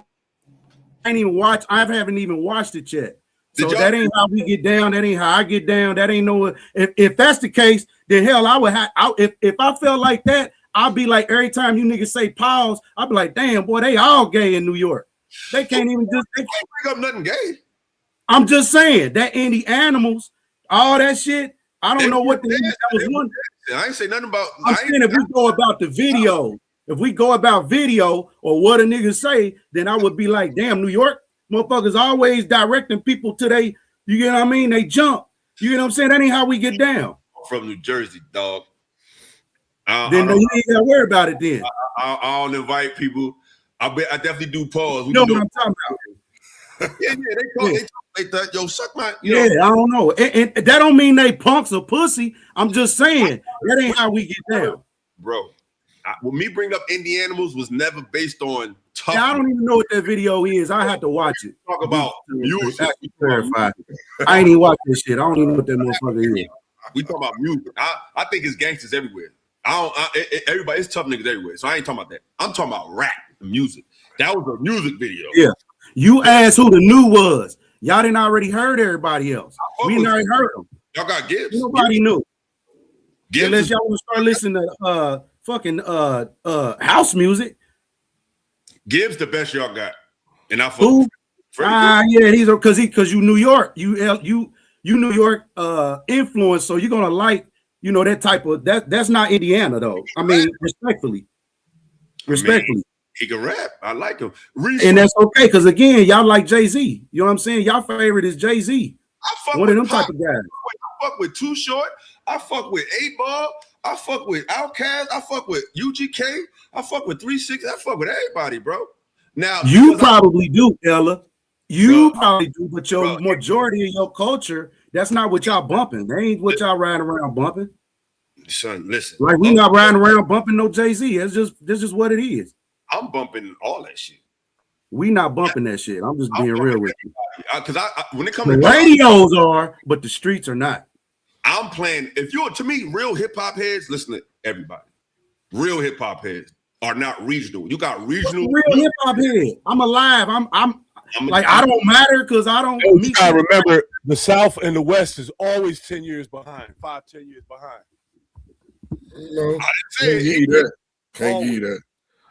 I ain't never been behind. You haven't even figured it out. Respectfully, even with Fantastic's music, right? The Midwest, though, hey, Reese, and I'm in the middle. I get it all. You ain't from Canada. Hey, I'm from the middle. I ain't never been behind, not on fashion. I'm from the middle, but I ain't never been. We here ain't really never been no Jay-Z fans or no. You know, we respect him as a rapper, but I'm just being real on now. See, this is where rap is going. It's going global, number one, and it already went global. But now you get the opportunity to truly represent your area, represent where you from. And that don't mean, you know, peer, you know what I mean, fight and violence. You truly now can represent what you like your area is, right? In word. And it ain't up to the big labels, even though they still own most of the mediums that you're gonna actually distribute that music from anyway. So if it's your sound streams or your SoundClouds or your whatever the medium is, them big labels have made it a way that they have basically gobbled up these companies. But we're gonna still treat you like Grease did. We're gonna let you keep your name, right? We don't want to come in and stump it. And we got to get back to the sports because we'll be here all day. I'm gonna just say this, then I'm gonna go. I think it's just a lot of revisionist history when it comes to hip hop. When Jay-Z was big, he wasn't just big in fucking New York. That nigga went on a countrywide tour called the Hard Knock Life tour. He sold out in your city, that city. So let's stop acting like, oh, we didn't. Yes, you was. Your city was playing Jay-Z. Just like bro, the radio was playing Jay-Z. Son, you cannot sell out a concert from a radio.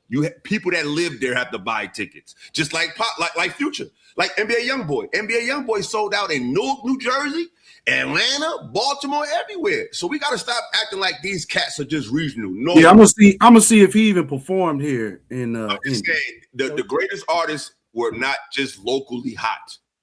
No, well, yeah, I mean any artist. We can hot all over the country. Jay-Z was not New York regionally hot. He was hot all over the fucking country. So if I had $1 billion budget on how behind much you, push you have, because like if I had me, $1 billion budget behind you to push you globally, I have the revenue, the connections, and the resources to get some credit deals instead of us paying up front. It'll about to be hot, but I need you to go ahead and spend him. I'm gonna pay you, and we all gonna get paid. I may pay you and leave it. Hold on, a little more in percentage. But if I got that monster working for me, well, of course we gonna be hot, brother. That's the name of the game. Nah, some niggas just be hot because they hot, bro. Jay-Z wasn't even signed. He had to sign himself. He wasn't even. And I'm a Nas fan. I'm a Nas with Jay-Z. No one comes out and they don't have a backing, a deal, some type of relationship. Bro, he had to start his own shit, bro. I don't care what level. You have to have some type of relationship. No one lets you in. When in that era I'm talking about, you have to be nice. But Reese, it's on you, baby. You can go to basketball, dog. This shit get corny. What's up, Reese? Tuesday, I'm about to start doing the Turntable Tuesday so we could talk about the trending news and music, hip hop, because I feel like it's a lot of passion behind these conversations, man. And I think they need to be had. But Reese, let's get back to basketball. How do you feel about the All-Star game in the current state of the NBA? I ain't seen an All-Star game since Kobe was here. That says it all right there. I stopped watching Kobe retired. That says a lot right there. So do you think that LeBron James has elevated the NBA or lowered it? Because he's been the biggest star since Kobe. No, he destroyed it. Wow. He been on too many teams. He done the biggest bitch move in sports. And Dwayne Wade and that left-handed fool was twerking on stage for an hour to announce that they was going to build a super team. He's a quitter. He's not clutch. He's stealing money from young boys. The other day, this nigga was stat padding. They was up 20. Facts. Up 20. He gets in the game so he can get a triple double. What about the other niggas? Like, they ain't got no life for no career. That's his Come on, whole career. dog, get out of here. People's tired of watching that same ass. That's his whole career.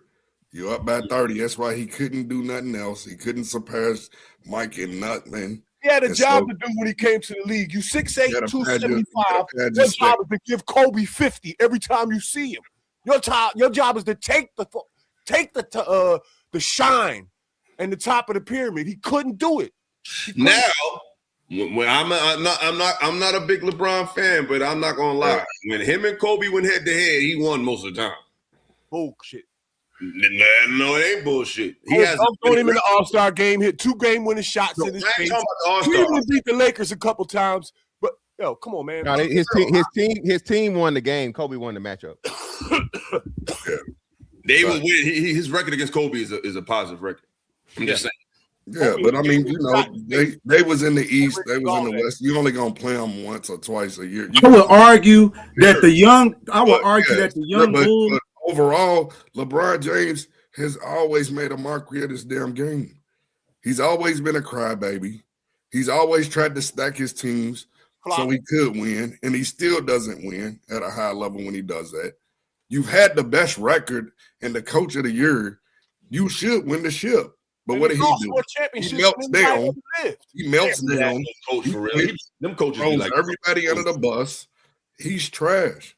I'm sorry. I would never say that man is top 10. He ain't trash, but he ain't the GOAT. I know what I mean. 20 years. His credit. Hold up. No, I'm just saying because y'all know when I say trash, yes, he is an all-time great, but he's not the greatest. And he's not in the top 10. Hey, Drake, hold up. His defense, he always gets credit for defense that he fucking doesn't do. Bro, y'all be He has never checked all 5 positions like other players. He didn't play. He never checked the stop. Look who you talking about, though. You're not talking about no other player. He scared to check Carmelo, AD, all of them guys. He would check somebody that averaged 3 points a game. I mean, you ain't watching nobody else. Who else you watching? Playboy, who else you watching in the game? Who else you watching? Real. In that hard.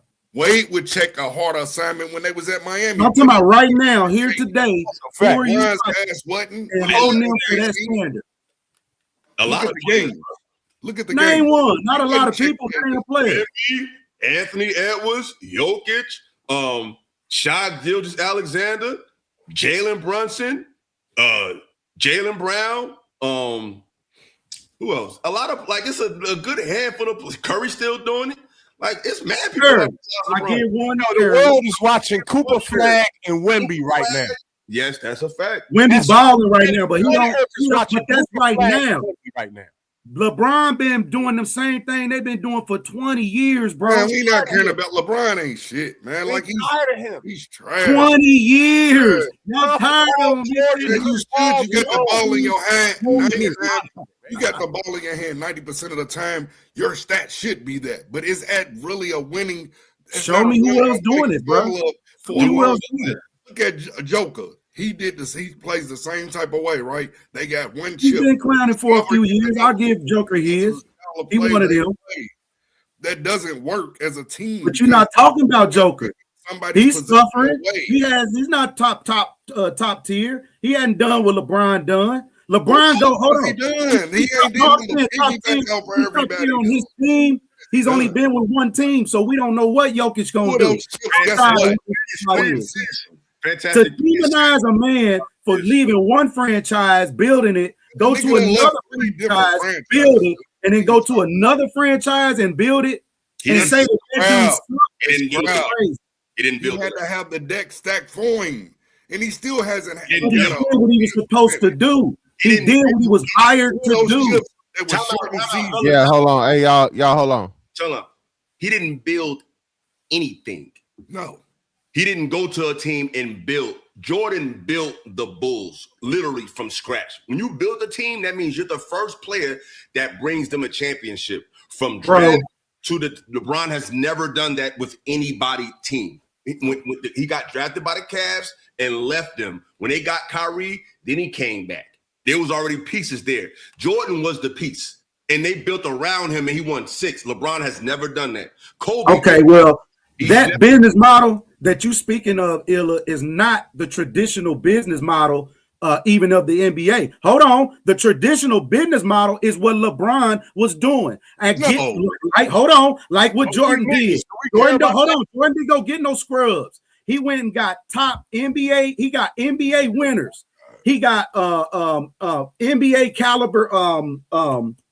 Oh man, all NBA players to come in, all defensive players to come in. He ain't go grab no scrubs. He had top tier players to play. So hold on, now NBA got backsided, or the rest of the NBA kind of got backsided with that move. Because not only do we got to fight Jordan, we got to deal with his supporting cast. So even though, are you trying to act like he's going with stacked teams? Jordan literally stacked his teams. How the hell are you?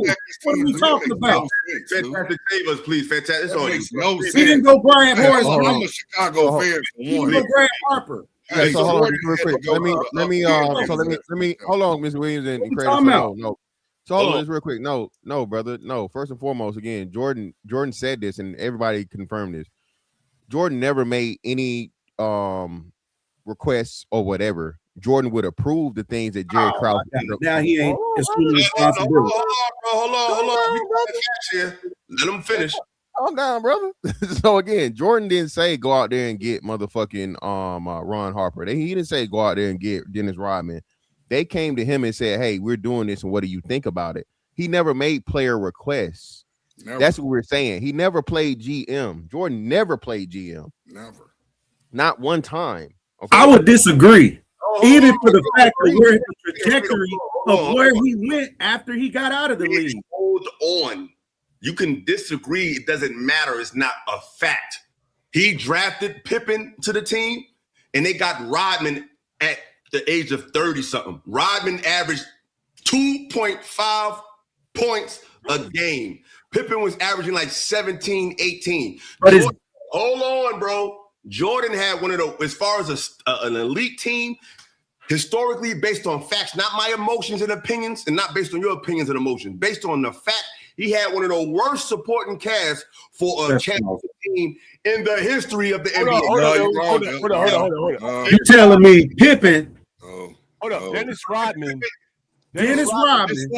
All wrong. I'm telling you. Y'all all wrong. Yo, listen, Dennis Rodman disrupted the primary weapon for 3 teams: Karl Malone, Sean Kemp, Shaquille O'Neal, and a couple other people. Yeah, he was a part. He was The a part last of rings belonged to Rodgers. We're not talking about that though, y'all. Look, as a diehard Chicago fan, may I speak? May I speak? As a diehard Chicago fan, here, Jordan, when he came to the Bulls, he was not the man. It was Orlando Woolridge and all of them. They had just got Iceman.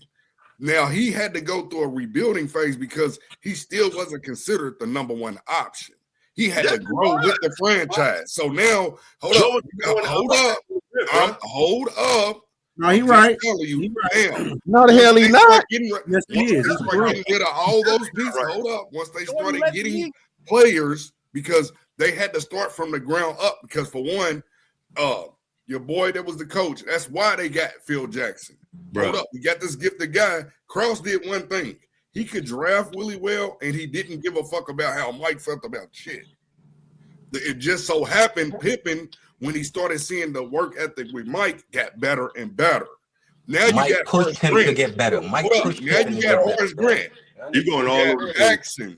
You got all these pieces around, and guess what they did? Gelled and matched because Phil Jackson said, we're going to change this offense to the triangle. Okay. Now you got the pieces around Mike, and you get your first three pieces. All right, Mr. Williams, hold on. I gotta interject. First of all, you're all over the place. No, I'm not, because he was not. Yeah, you started from the beginning. I'm sorry. I don't know shit about Chicago. I've just been a fan of that man since North Carolina. Scattered. Listen, the host is talk. Please relax. We are not, you're definitely all over the place. And I'm not saying you don't know basketball. That's not what I'm saying. What I'm saying is you started off saying Jordan was not the number one option. We all seen The Last Dance. That motherfucker was the number one option. The number 0. As a rookie. He was not. He still was not, dude. He was just the talented one. He demanded. He demanded it. Please. He was averaging 28 a game. He demanded it. I'm saying as far as his teammates, bro, stop. Guess who was the team? Stop. He was the number one option from the door. They said it. His teammates said it. His coach said it. You the only person said it. Woolridge was hating, but yeah, you had to give it to him. From the very beginning, he was the best player on the team. Woolridge and them was not having it, dude. Yeah, he wasn't having it, but you had to give it to him because he was doing it. I know he eventually had to, but what I'm saying is when he first got y'all don't get what he's saying. Y'all know exactly what he's talking about. We know what he's saying, but Woolridge couldn't do that with Jordan. Like, what you talking about? Please. From the gate. Yo, one at a time, y'all. My fault. He was the best player as a rookie. That's in the league. Arguably the league. The league. No, you said Orlando, it was his team. Tell me, you still had a hierarchy on your team. Right. It doesn't matter what the hell you're talking about. We heard you. It's my turn now. We heard you. He was not the best player when Jordan got there. Jordan became the leader and the scorer, period. He averaged 28 a game. He was all first team NBA and NBA Rookie of the Year from the door. His second year, he was averaging like 35. He was not considered the leader, bro. I'm trying to tell you. Yo, we all seen The Last Dance, bro. We seen. Look, his rookie season, no, he was not. He was just a young, gifted motherfucker. Then he hurt his second year. The most gifted in the league, That's brother. when he didn't play the full season. And he came into the playoffs his second season, and that's when he scored and broke the record for the most points with 63. This still hasn't been broken. He still wasn't considered the leader until his third or fourth year, where now you have to listen to him. They didn't give a fuck. I'm trying to tell you because he had the OGs. You had Iceman and all of them. They had just got Iceman from San Antonio. You talking about some locker? But they were old. That's what I'm saying. What I'm saying is how it ain't about what we see. It's about how your teammates treat you. If they don't look at you as the leader, you're gonna struggle. If they didn't look at him as the leader, he demanded it. He took it. Well, you see that Doug. Yeah, he took it. And everything changed. He took it. He was the best player on the team when he got there to the time he retired. Arguably, Already the best player, but I get it. They did try to pigeonhole him. Yeah, they did. Like Orlando Woolridge, Iceman. You, creator, because you said LeBron built the team. He built no team ever in his Well, career. you keep technically, that's okay. He didn't build, when you want to get technical, like I said, if we want to get technical, then Jordan didn't build his team. His team was built for him. You just said, How you say that? I'm talking about what you said. If you want to be technical, right? I'm saying Jordan came to a team that was not technical. It was already there. But What does that mean? What that mean? What that mean, OG? He made the team a winning team. Show me who trash. It was trash. They weren't even 500 going to the playoffs. That was a known brand team, and Jordan and Pippen built they weren't even going to the playoffs. They wasn't even 500. And they stayed there and built that. They built that franchise. Jordan, Pippen, Horace Grant built that franchise. What you talking about? I'm saying when LeBron came in to the Cavs, right? Right. Cavs was 0. We talking about him coming out of high school, right? Mm-hmm. Now he made them a playoff team, right? They didn't win, but he made them a playoff team. Wait. Hold on. Who? LeBron. He's talking about LeBron. No. Hold on. They didn't make the playoffs that first year. Yeah, thank you. They didn't make the playoffs the first year. So did Jordan, bro. Like, what are you saying? What does that mean? His first year. However long it took, he did that. Is what I'm saying. And then he went to Miami. He didn't win. It did the same. They would hold on. Now made them a playoff, a title contending team, right? Before he got there, they won the ship before he got there. This is comedy, bro. Right? Wade got a ring before LeBron did. He had to go to Wade, bro. He had to go to Dade County, bro. And that's okay. Let's go to Wade County. No, that's not okay. No, it's not. They structured the team. Y'all lowered the bar so much that y'all love LeBron. Fantastic. Just real quick. So LeBron didn't make the playoffs for 2 seasons, bro. Okay, his first 2 seasons he didn't make the playoffs. It don't matter. We know Melo. We know Melo made it. But definitely, we know Melo made it. Melo made it. Melo probably was the rookie of the year, Mr. Fantastic. Arguably. He was. Melo definitely should have been either co-rookie of the year or rookie of the year. I like co-rookie. Yeah, I like that. They had similar numbers, and he took his team that hadn't been to the playoffs in like 15 years. 15 years in the West. Hold on, in the West. Yeah. In the West, Melo got that team to the motherfucker. They were scrubs before he got there. That's just what it is. I ain't saying they scrubs, but I will say I'm good. Anywhere LeBron goes is going to be elevated, and that's just what it is. It's going to be elevated. That's just what it is. That's not the point. Hold on. This is not the point. This is the Illtastic Sports Exchange. We ain't letting y'all just say a bunch of goofy shit up here. LeBron didn't build nothing. Yo. Every team requires a talented player. Any good player going to elevate a team. That's not breaking news. We're talking about a player who started from the bottom and took his team to the top. LeBron did not do that. He went to the Cavs. He got to the final, and he went to fucking Miami and got another top 10 player at the time. And another. That's what you call stacking your team. That's stacking your team. Jordan was there when they was. I'm going through this struggle. Yeah, it's different. Getting swept. And we still gonna stack this team. How he stacked his team? Not stacked. He stacked it. Who said that? Please. How he stacked his team? I don't know what you're talking about. Jordan's team was not stacked. That's never. Even when he got Rodman, it wasn't stacked. Pippen in the playoffs was damn near invisible on offense. Yo, Illa, we gotta let these people know that Jordan pushed Pippen to be who Pippen was. Like, that starts from practice, my nigga. That don't start in the game. That start Pippen. You gotta get tough, my nigga. What they not doing right now in the current NBA. He had to do that because the Pistons were pushing him. Yeah, all of them that didn't play with him. No, all the Lakers that was drafted with LeBron. Give me a player that was LeBron was on the team, right? The GM drafted a player to the team, and LeBron developed him to his level. Give me one player. None. I want Creator to answer it. Give me one. None. I can't think of it right now. Zero. Don't exist. It don't exist. Every player he played with, he killed their career. Every single one. J.R. Smith. I disagree. Hold on. Let me get back to the point. See, Illa, you going specific in your questioning. And you're saying, how many coaches got fired because of him? Hey, did he draft a protege, if you will, and then build this protege to top flight player. I wouldn't say he drafted, but I will say that anybody that came through the LeBron University, right, when they left, they are a greater player as a result. That's the problem right there. Y'all got LeBron University. Now you said he destroyed. Somebody said he destroyed careers. He did. He destroys everybody's career. Creator, name a player that when he left LeBron, he was better because of LeBron. Give me one player. Shit, Brandon Ingram. That's the bald head white boy.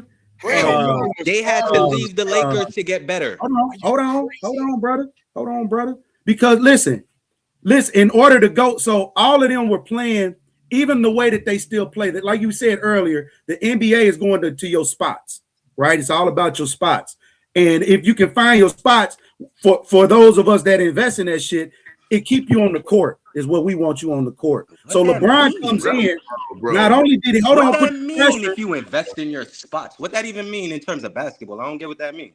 In terms of basketball, it's about they not really playing heavy defense. They not playing like we would play if we on because we need you on the court to score, brother. That's need you here garbage. to score. I don't like that. That's garbage. Actually here to play and to understand what we've already invested in. Basketball is rebounding, offense, defense, all that matters. Like, all of that, absolutely it does. But we watch the game. Are you seeing half the game though? Y'all not playing defense. Y'all playing. Because I watched the game. I'm not seeing heavy defense. I'm not really seeing it. No, OG, I agree with you. I don't see heavy defense either. But what I'm saying is they should be playing heavy defense.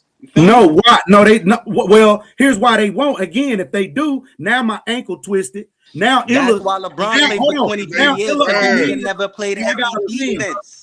Fellas. I know it's getting passionate, but we got to talk one at a time. It's gonna look like we just arguing and just in a bar drunk as fuck. So when I bring the camera down, Major P has the floor. I want Reese to jump in there. And when Fantastic talk, I gotta let him talk. Y'all gotta be quiet.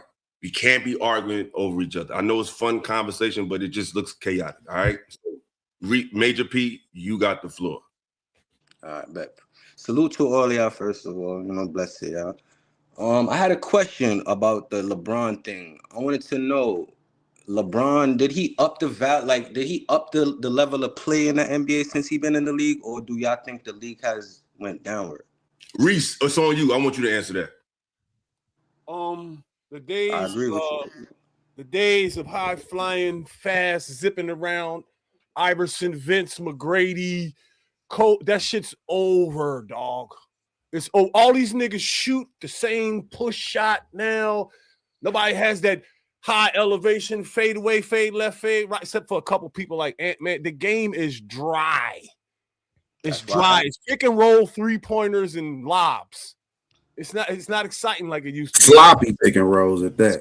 It's going way down, but it was still exciting when LeBron came to the league. So you can't. Yeah, I agree with that. I do can't agree. Blame with it on him, and he was there for 10 years while everything was still popping. And some people are like, there used to be an argument in the barbershops, was the 90s ball as good as the early 2000s? And early 2000s has a legitimate argument. If you look at all the stars that was around the league, high-flying stars, with dozens of them, man.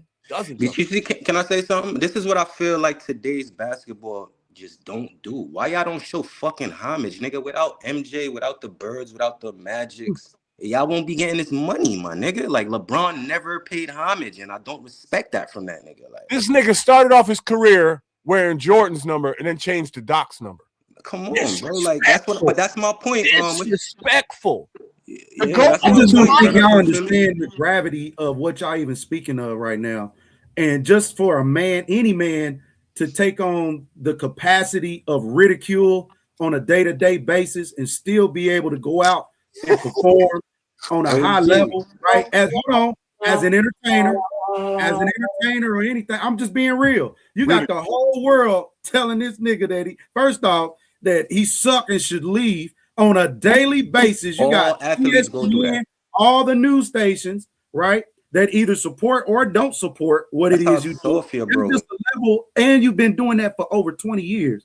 Bro, y'all got to get some people they peas. That's how Sophia man's is, bro. Y'all got to defend that nigga like that. Got to get somebody they peas, bro. Just real quick, bro. No, that's the narrative you're painting, bro, is so wrong.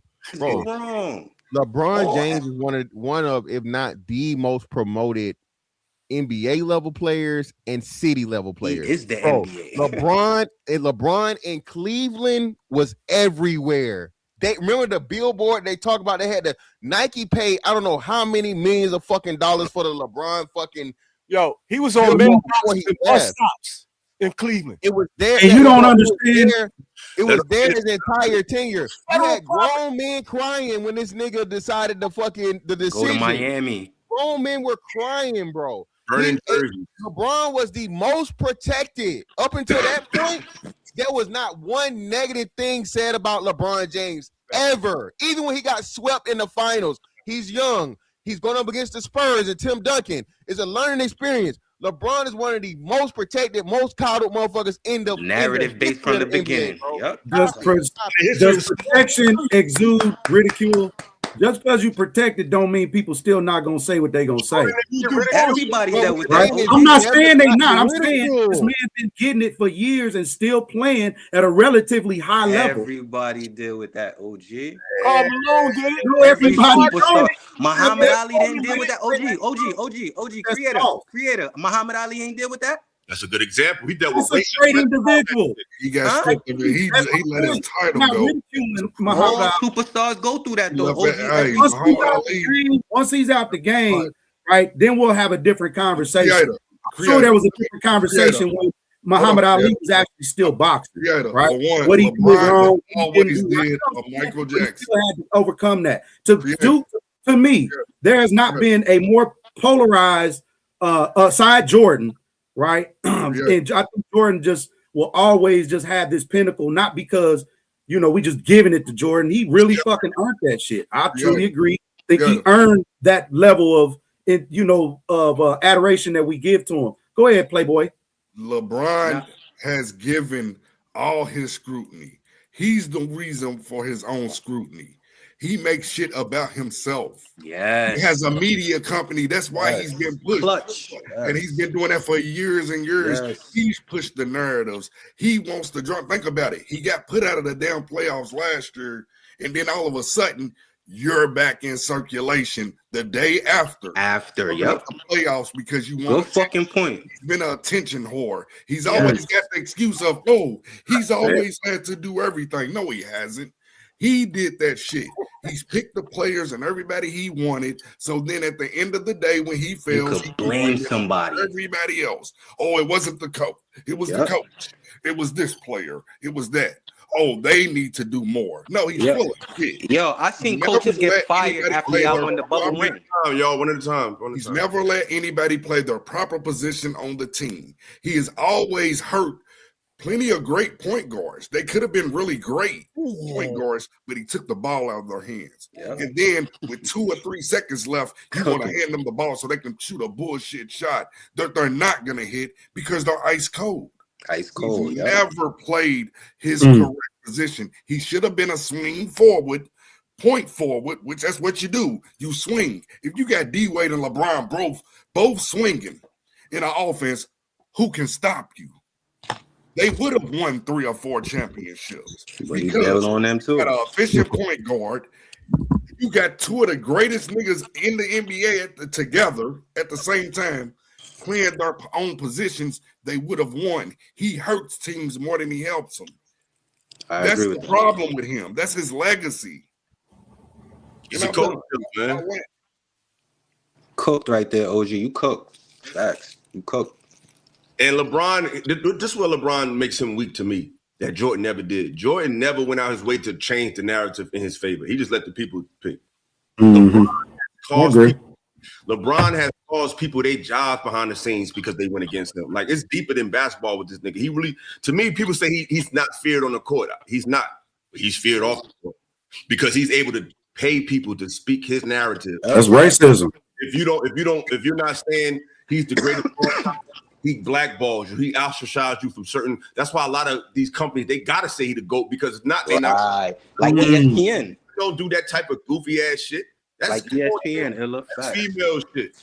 But like I say, the difference between Kobe and LeBron and Jordan is one thing. They both had a fucking daddy, and you could see it in the way they carried. the way they I live. remember you said that. Yeah. Because LeBron has moments where he reacts like a woman. Like a woman. Yep. He could be more mature and more. We do certain shit. Where like, bro, if he was not doing it, he wouldn't have done that. That time, I'll give you a prime example. When they played against the Celtics. No, not the Celtics. When they played against the Warriors, right? Yeah. J.R. Smith had fucked up.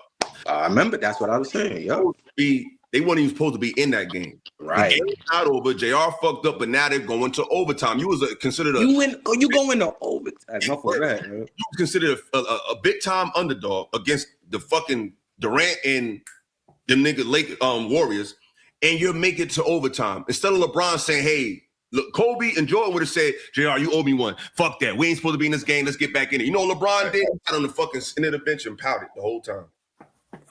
That's not a leader. That's not a legend, and it's definitely not a fucking GOAT. I don't give a fuck what nobody say. He's not a lamb.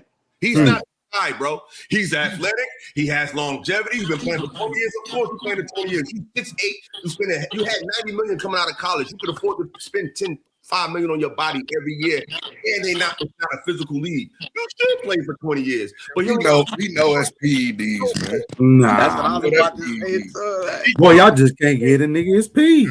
I'm not. They just suspended Paul George, and they didn't even look into that. I've seen that all these decades of different players since I'm about 50 years on this earth. And when I tell you, that's just what it's full of shit. His career, everything he's done.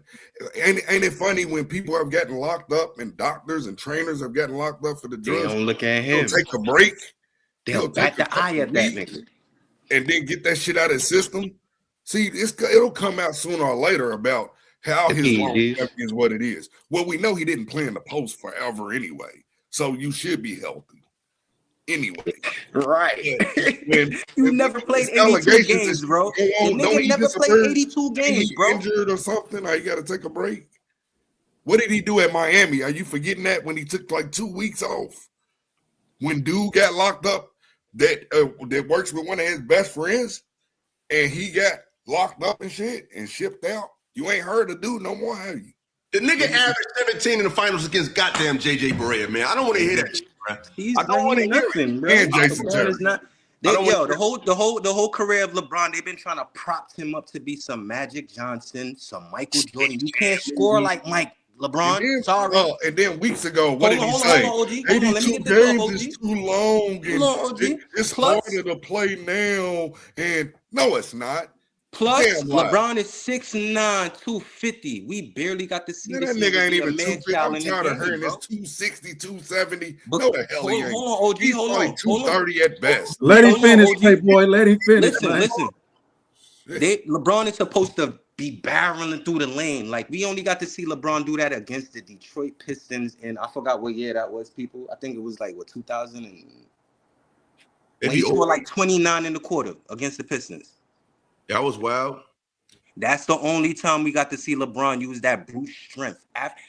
The whole era of LeBron, they softened the rules, bro. Like he walked. He never played 82 games. We never got to see that brute man-child strength they've been promoting to us. You feel me? When he first came, you did. Huh? When he first came to the league, you did. No, we didn't, bro. No, he did. He was moving out the way and banging. LeBron was not barreling through nobody in the league. Like, I'll give you this. When LeBron first came in the league, people was moving out his way. All right, I'll give you that. People was just moving out his way. But we never got to see LeBron be really physical with niggas. Like, they knew how to stop him in the playoffs because you made him rely on the mid-range game. That's how they stopped him in the playoffs. That's why. Exactly. That's where LeBron is supposed to say, "Fuck that! I'm taking what I want, not take what I give." We got some super chats I want to shout out. But I ain't gonna front LeBron. He's a great player. Yes, I say the same thing too. He just need to be taken out the GOAT conversation, and everything is fine. Just leave him out that conversation, and we fine. Right, I agree. But let's get to these super chats. Shout out to everybody for supporting. Y'all. I appreciate it.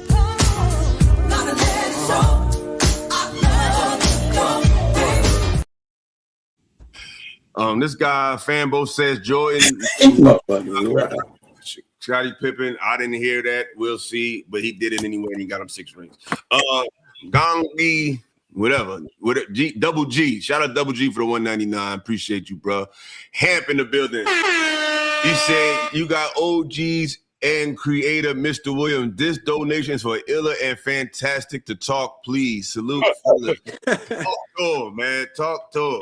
Vet Life says, salute, fellas. The barbershop is back. Creator Mr. Williams, stop over talking. We can't hear shit. The crowd sees you. Y'all gotta calm down, man. Fantastic is he gonna be chilling. So y'all gotta chill, bro. I'm gonna say something. Like y'all gotta let people talk. Like it gotta be a flow. Balance. And I know it's a passionate conversation, but it's just gonna sound like a bunch of discombobulated mess. But LeBron is a great player. I'm happy I'm proud of the brother. He came from high school. He made a great name for himself. He was able to keep his family intact. Let's give all credit to that. The only problem I have with that man is when y'all compare him to Michael Jeffrey Jordan. That's it. Not even close. And not just that. Not just what other bar you gonna compare him to? Kobe too. He has Kobe either. And I'm not even a Kobe fan, and I agree with that. Kobe and there's everybody else. That's just what it is. Kobe had the determination. So then basically y'all saying the standard, because this is what's happening, is not what the NBA or the regular fan standard is set. The standard is set. You have to stay with one team to be considered great, right? You need to basically take a team from nothing to something. Then, and if that's not the standard, then what is a basic?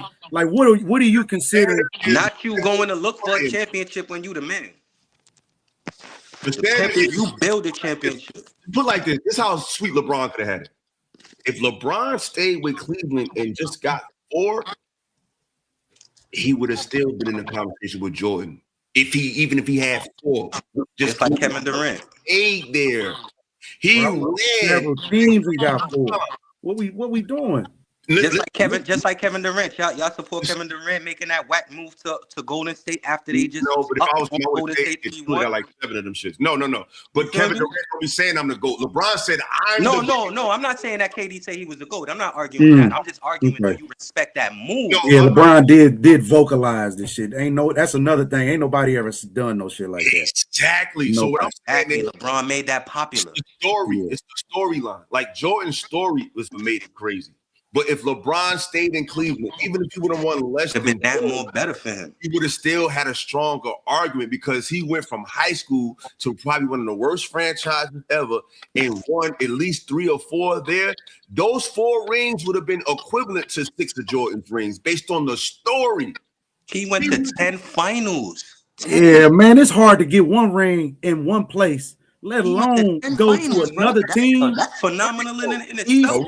Kobe got 5 and he came in from high school. The standard creator. You can't change the rules for him. Magic did it with the team. I'm just saying if this is what it is, it's like lower the bar, bro. You can't demolish, you can't knock the fact that somebody went east and west, right? And got rings. Creating the narrative right now. But it's not a narrative. That's yes, it is. You mean Rand? He had to get the best player. It's not like he went to the Lakers and just took their rookies and what's the value of that in comparison? Like, what would you value that at? Curry did it in the same era he's in. You're promoting a player being a GM, coach, all that in one. Like, just a fucking narcissist. Look at Steph, though, creator. Look at Steph. I agree. Steph, hey. How many rings he got? How many rings Steph got? He got 4, right? We gonna probably argue. Yeah, he got 4, and he did it there.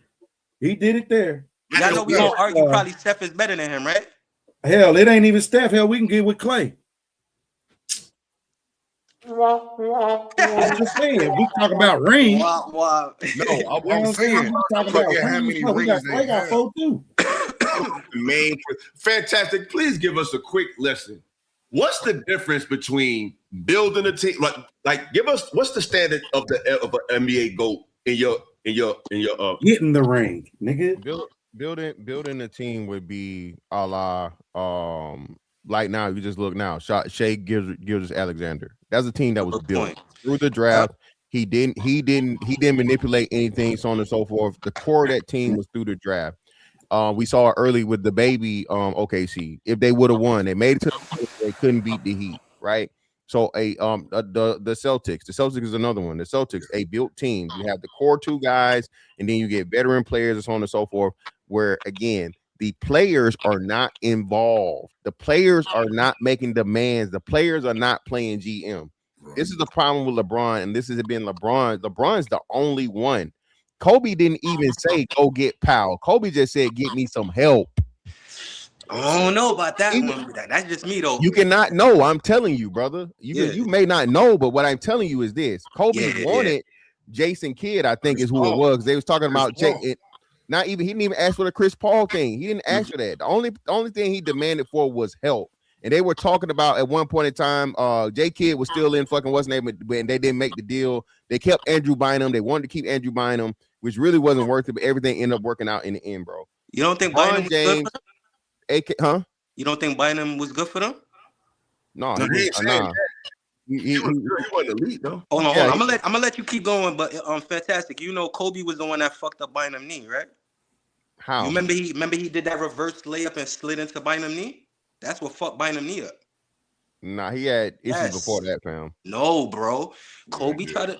I'm telling you, I seen the game, but I felt like Bynum was like he was attacking Shaq. You feel me? Like when Bynum was there with Kobe and Shaq left, he was going at Shaq. Like I think that was the one game. That was the one game, bro. But either way, I don't want to get sidetracked. Go ahead, fantastic. Yeah, listen, that is a built team, bro. A built team is through the draft and assembling players along the way, so on and so forth. That again, but most importantly, the player is not supposed to be involved in that process, dog. The player is not supposed to say, no, go get him. Y'all remember, I guess a lot of people forget, Andrew Wiggins, they drafted Andrew Wiggins #1. Andrew Wiggins got traded away. Out of here.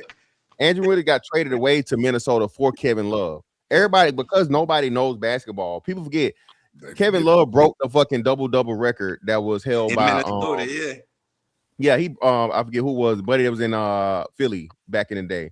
What, the 30 for 30 that he got? Moses Malone. He broke Moses Malone. He broke Moses Malone's record for consecutive double-doubles. This dude was 20 plus in crazy with rebounds. Kevin Love was having 30 and 20 rebound games, bro. Right. Yeah. And again, LeBron. Go ahead, Illa, my bad. You got No. I was saying he was playing like Jokic. That's all. Keep going. Yeah, that's what I'm saying. So again, people don't. And the clutch machine, the clutch sports media is just ridiculous, dog. This nigga said, "Oh, Miami wasn't a big 3 because Chris Bosh wasn't really a." Chris Bosh was a fucking all-star and a 20 and 10 franchise player. But again, this is what the clutch fucking media machine gets to do. You feel me? Yeah, to turn this shit around and change the narrative. LeBron hops on the motherfucking on his I think was it the barbershop shit or whatever it was, his own podcast, his own show, and say that's when I felt like I was the GOAT. Yeah. Michael Jordan has repeatedly been saying, no, I feel like it's disrespectful to the players that came before me and laid the motherfucking foundation for me to be who I am. I never heard him say he was the GOAT. Other people say it, everybody says it, but LeBron is just that. LeBron is a asshole, dog. He's a wonderful basketball player, one of the greatest of all time. The shit that niggas don't like is him playing in motherfuckers' face, acting like he's not back here pulling the strings and being passive aggressive and doing the bullshit. Man, I didn't say it. I can't argue with real, man. I'll never argue with real, brother. Man. And for the sake of argument, let's just go down and you niggas ain't shit, man.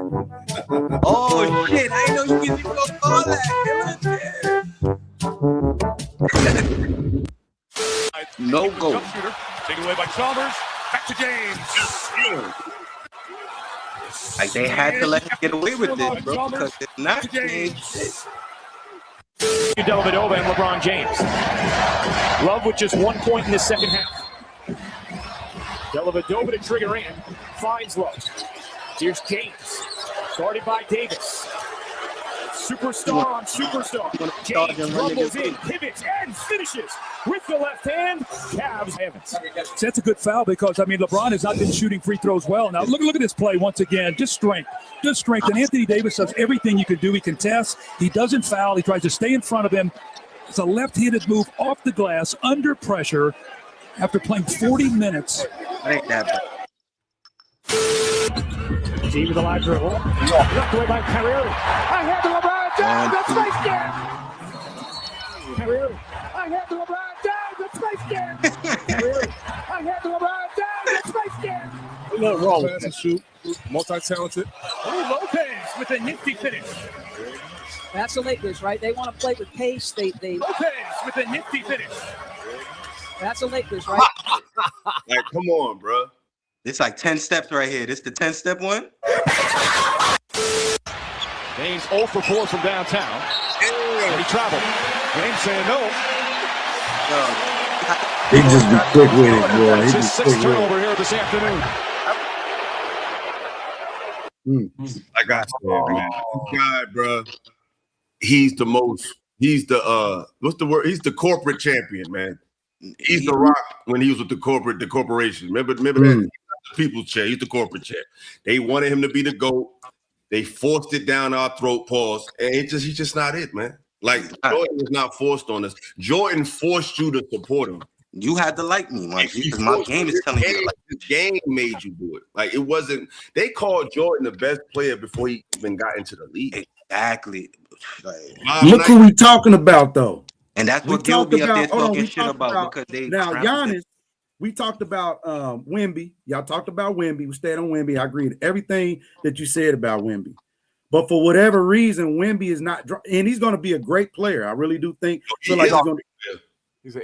is probably he's one of the best players in the league right now, especially to be as frail, or not frail, but as thin. I'll say that he's really strong, but he's thin. Frail. He ain't gonna make it, man. I'm gonna tell you, he's not frail, brother. He's thin, but he's not frail. The way he moves show he ain't frail. He don't move like somebody that's get some weight on him. His career will be short with over. Yes.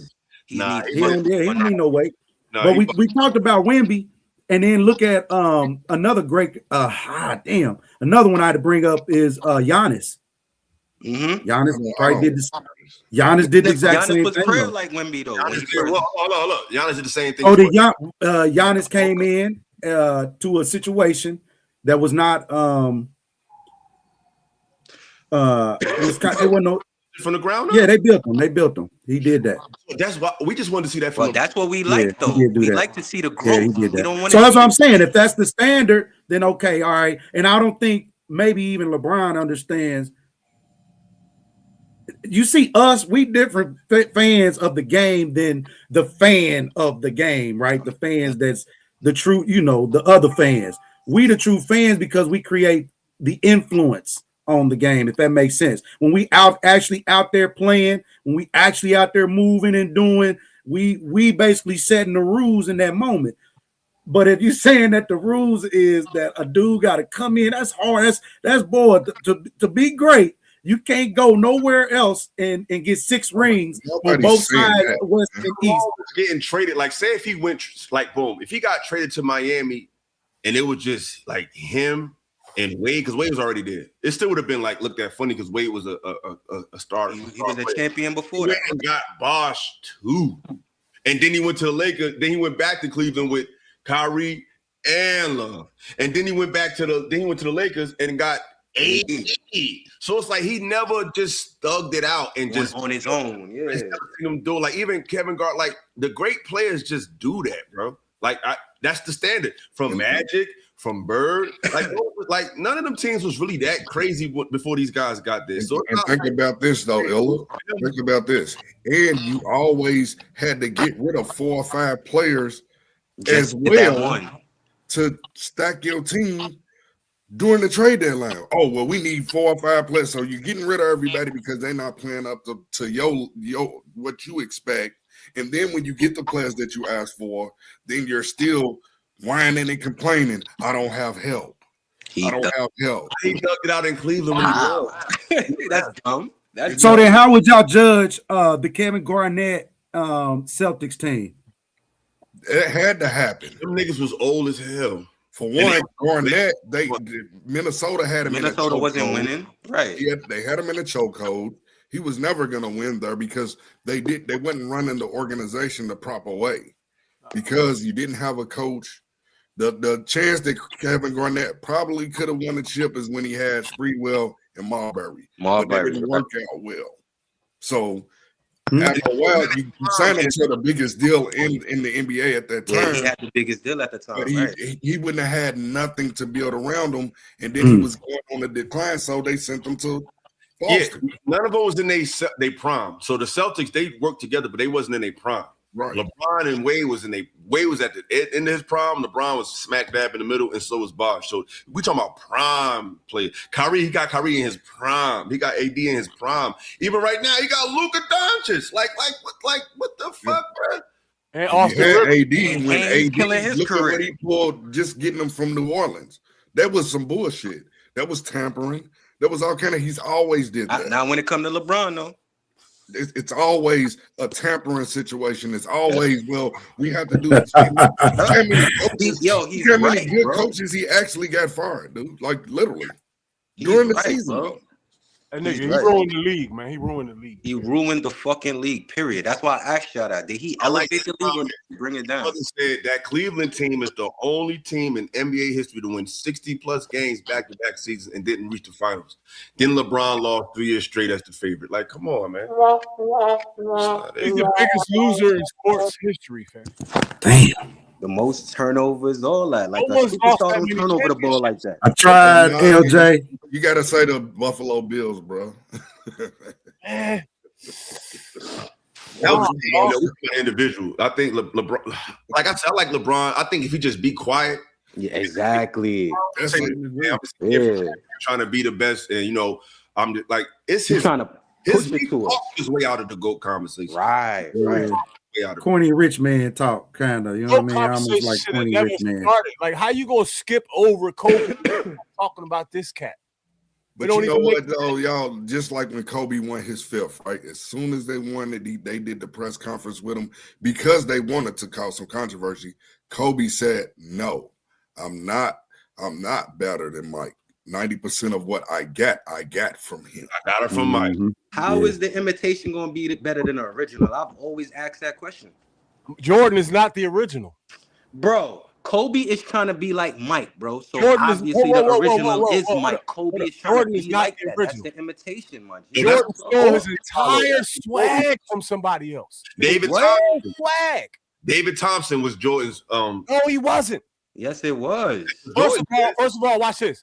Jordan stole the turnaround fadeaway from Wilt Chamberlain. What? We're not talking about that. Wait a minute. Hold on. Let him finish that. Go ahead, Reed. He stole his walk, his rubbing his hands together, the everything, sitting down in the air on his jump shot, all the moves, the hezzy, everything. He stole it all from Jordan. I learned most of my game from Jordan. From who? Julius Erving. Oh yeah, no, that's part of his game too. Like, what are you saying? Jordan stole his entire swag from Julius Erving. Had the first basketball movie. My God, Philly. I'm not saying that though, Philly. This is what I was trying to say, Philly. Yeah, we talking about 2 players right now. We talking about Jordan and Kobe. All right. That's what I was basically saying. I'm not saying you wrong, bro. But y'all make a mistake with Kobe as well. Hold on, bro. Y'all got to relax. I only said it because you said he was the original, and he's not. No. The reason why I was saying the original because we was comparing it out of 2 players, the Jordan and the Kobe comparison. That's what I meant. But you're absolutely right because even me, I play ball.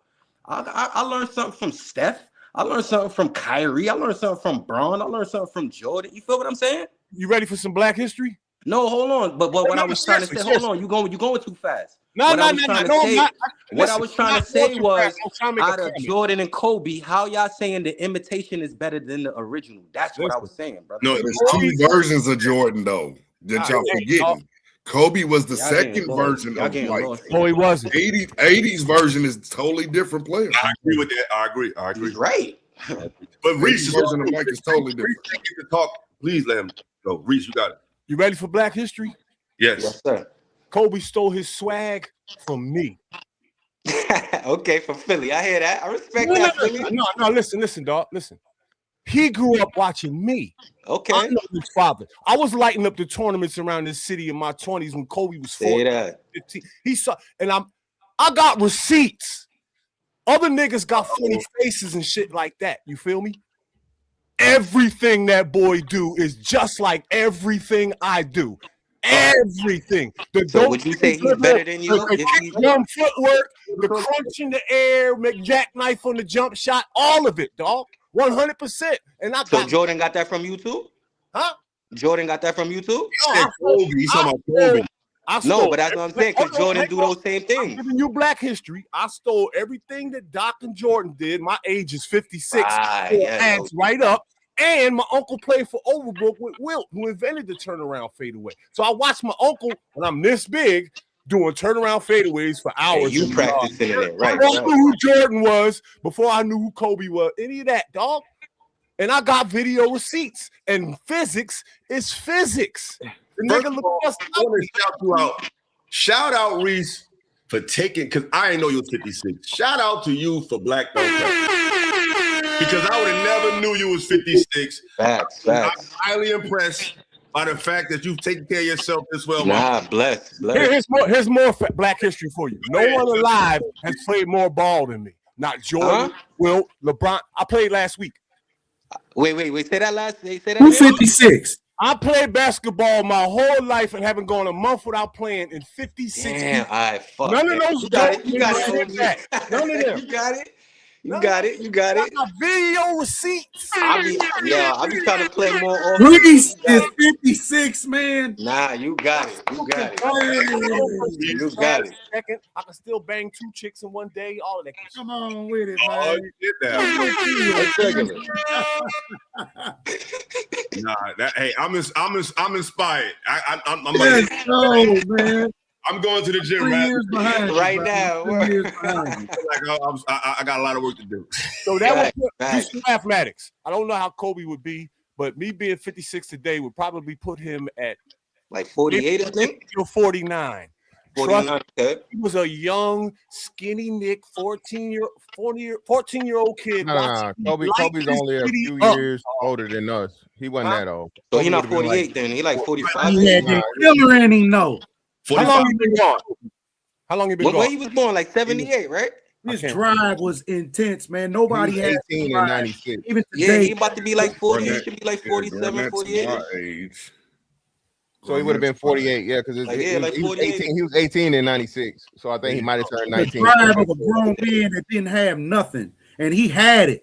You understand? And he still had that drive, that passion to want to go get more. And he had that he honored the past. Man, look, as far as a complete, perfect basketball player, I got to give it to Kobe on both sides of the ball. He wasn't just hooper. I can't give you that. I can't give you that. Back down from you. And I'm going to challenge you right now, OG. I'm going to challenge you. Shot selection. I'm going to challenge you. Shot selection kills. Was he tough? Was he tough? Like physically, like no, I'm asking you. Like, listen, hear me out. He was way stronger than everybody else. Yeah, He was way stronger than everybody else. All right, so when Chris Childs gave him the 2-piece, what happened? He ran like a bitch. What you mean, bro? That matters, and I'm not trying to. Because he's not here to. Listen, basketball though. He's not here to defend himself with that. So I'm not trying to take a shot. Come on, man, that's irrelevant. No, what hurts Kobe is Kobe's shot selection. Of me, toughness. He didn't hit him back. He did not hit him back. Chris Childs ran. He did not hit him back. Chris Childs ran like a bitch. That's irrelevant. Got a ring. He ran behind the referee like a bitch. We can move on, but I just wanted to challenge the toughness. We can move on. We about like I said, when I grew up, I was in a Kobe fan, but at the end, I had to respect him because that nigga just he fought to be the best, and I had to respect him. On the court, I don't give a fuck about all the extra shit. On the court, in the game of basketball. That is on the court. Look, basketball, son. The nigga swung and he swung back and broke. That wasn't even a real fight. Yeah, that ain't got nothing to do with no ring. No, I ain't saying that. I didn't say it had something to do with a ring. I was talking about toughness part of the game. He was more complete. After he caught the rape case, they beat the shit out of him for 2 years. And what happened the first year they beat the shit out of him? He put 11 people in the hospital. Dwayne Wade, Vince Carter, Manu Ginobili, Dwight Howard, a whole bunch of people. He put them in the hospital while they was fucking him up. On the court. So you have an argument, Major P. That ain't never happened to no athlete. That would be you would have a point too, is if he I wouldn't question his toughness. Hold on. You would have a point if he got punched and his game changed. That's he didn't change. He's that overall complete player. Yeah, he is that. So toughness is toughness. Yes, it is. He guarded Iverson, he guarded Durant, But we're not talking about who he guarded. I know that. That's facts. How does that part? Bro, if somebody hit you on the court and your game changes, that means you don't have toughness. He took that and kept playing at a high level. All right, so let me ask you this. Like, if we was to be able to push Steph Curry down, y'all think Steph Curry will still be effective in the game? He's been getting fucked up his whole career. Yeah, he's still gonna play.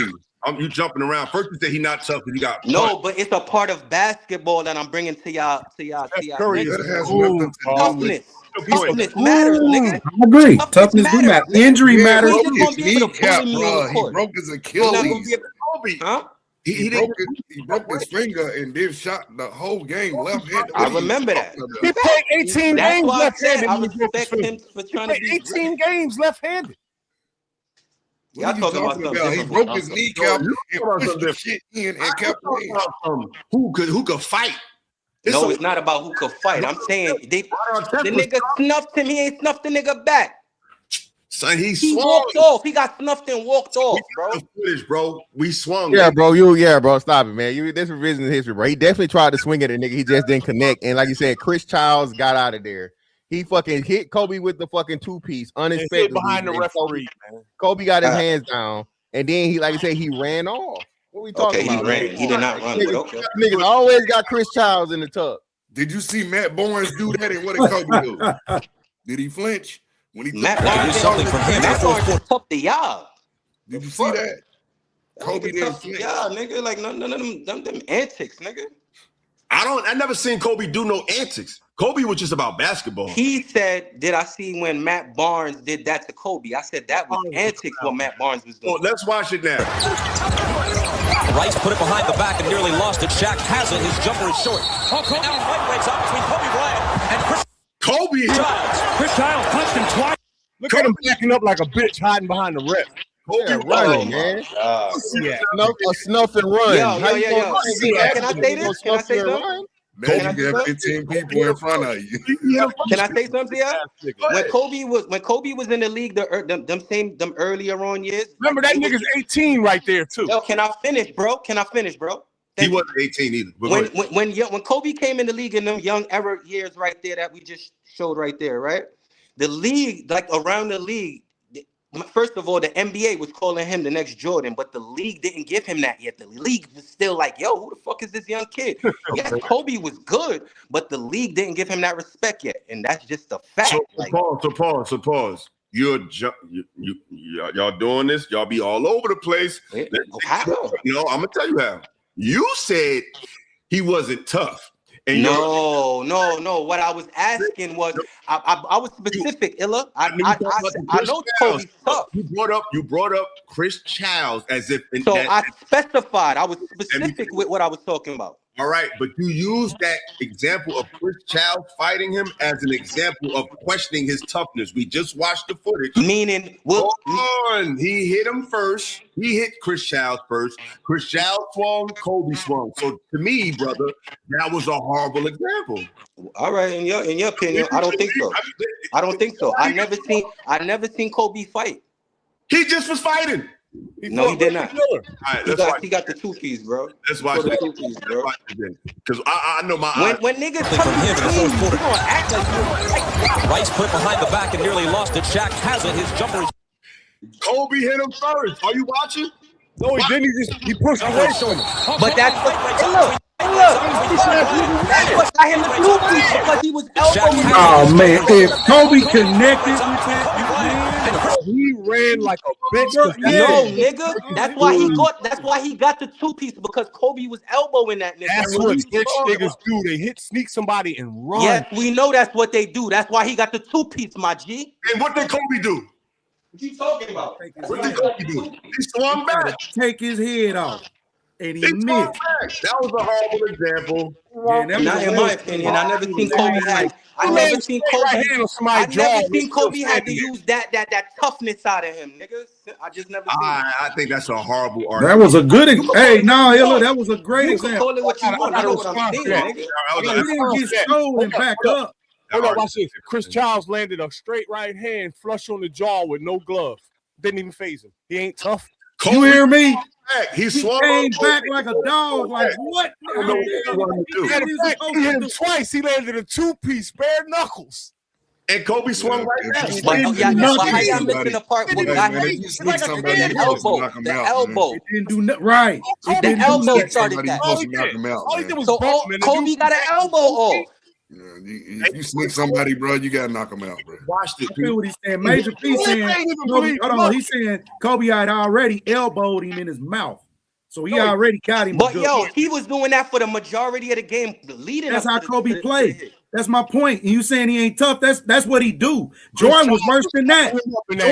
Jordan a mush your motherfucking I'm not ass. saying that's not part of the game. I'm not the same saying thing, that, bro. What are we talking about at this point? Like, what are we really talking about?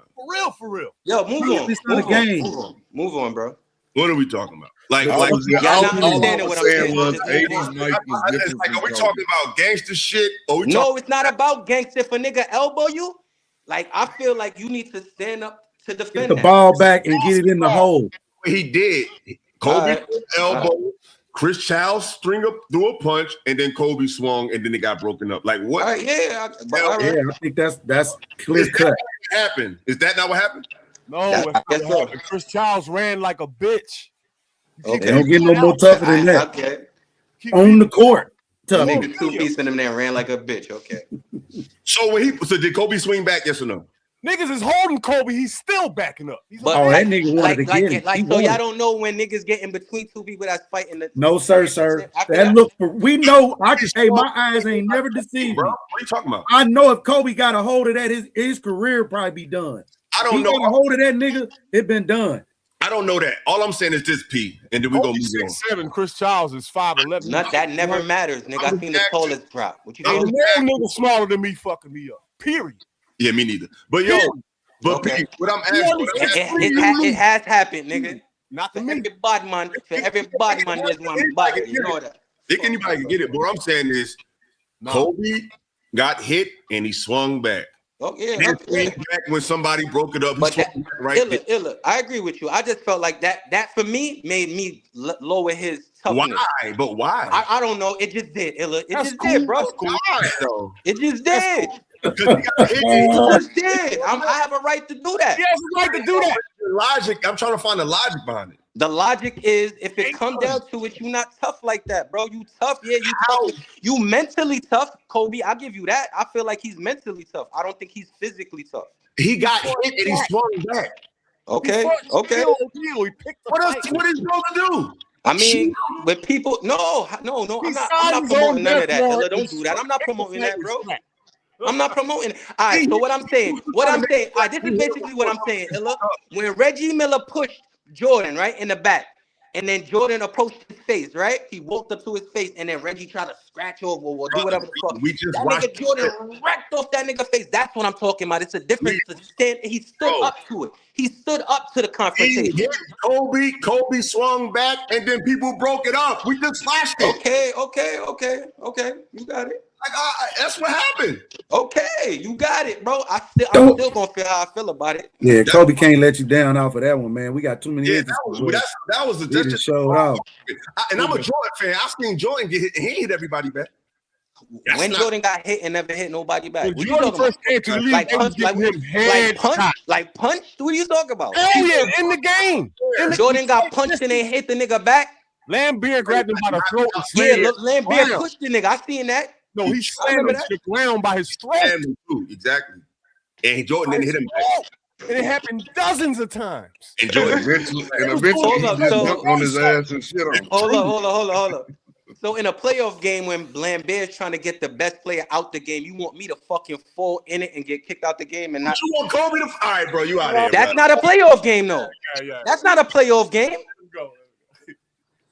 There's different circumstances right there. Yeah, Kobe, you would have got suspended a couple games, but you're not missing no playoff games, hey, bro. Roll that up and hit that, bro, because you out of your mind right now, bro. Real.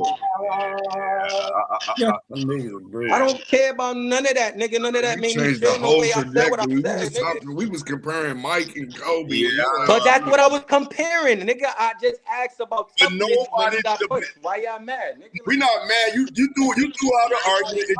It just didn't land, brother. All right, so So it y'all ain't land. put- Let's move on now. You What putting we still on Kobe? it for? If it ain't Y'all land, put what y'all Kobe dragging above it for? LeBron. It ain't land. Huh? Hey, I put You Kobe. put Kobe above LeBron. Do you Yep. put Steph above LeBron? Who, me? Who? Any of y'all? I want to know. Do you put Steph Curry above LeBron? But that's Me what I was personally, saying. yes. That's going to be an argument we're I going to do have to too. have. Yeah, I do. I too. will. I do. Even As Steph a right here still basketball balling player, today. yeah, I'm gonna go. That's one of them. I'm Playing, putting Rock over playing the LeBron. game the right way. I would Damn, you know what the binding factor is, the fact that all the players that we name stay with that team. That's the argument we're trying to show you, brother. I'm glad you finally came on our That's side. crazy. That's why LeBron. I still don't devalue the fact that I went cross west and you know what I'm saying and achieve championship. Now you may not achieve championship in the manner that you set forth. I get it.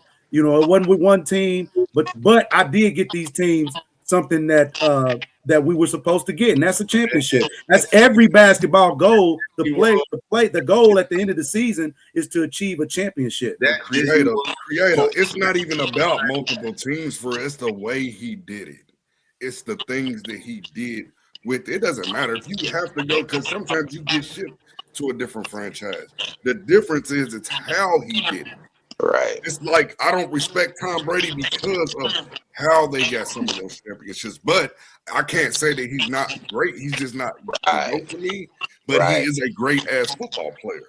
I don't like the way they franchise handled a lot of things, but I can't knock him for being great. If you get a championship, I think that's the dopest thing in whatever you're in. If you can win the championship, it takes a level of hard work. But when you're giving some shit, I just don't respect it. Yeah, that LA championship in my book, I don't count that shit. Yeah, that shit. I don't. Which one? The bubble? Yeah, he's talking about the bubble, the bubble championship. I'm They gonna count it. screwed Denver because over. They they screwed did it. Denver over in that anyway, Ella. You know that, right? But fellas, it's been real. We're gonna I'm gonna drop you down, man. Fantastic. About to close this out. I appreciate all of y'all. I love all of y'all. I appreciate it. I appreciate it. Yeah. But oh my God, these takes is crazy, man. These takes is getting crazy. Fantastic. They be saying some crazy stuff, man. Be saying some crazy stuff, man. I don't know the Kobe comparison. I don't know, man. I thought Kobe's one of the toughest players ever. And I wasn't a Kobe fan, but looking back, Kobe's probably like my second or third best player ever. You know what I'm saying? So shout out to the legendary Being Bryant. I think toughness, to me, toughness in basketball, like how do you define toughness before we go out? How do you define toughness in basketball, Mr. Fantastic? Yeah, man, listen, bro. Kobe Bryant is a personification of toughness. Right there with him would be Allen Iverson, right? Playing when you're hurt, no matter what. 82 games, playing clearly. Kobe has one of the best documented things of playing through injury, bro. The dude tore his labrum and played the rest of the game with one arm. Okay. Again, man, what are we talking about? Like, reset it. Kobe broke his hand, bro. He came back and he played left-handed for a certain amount of games.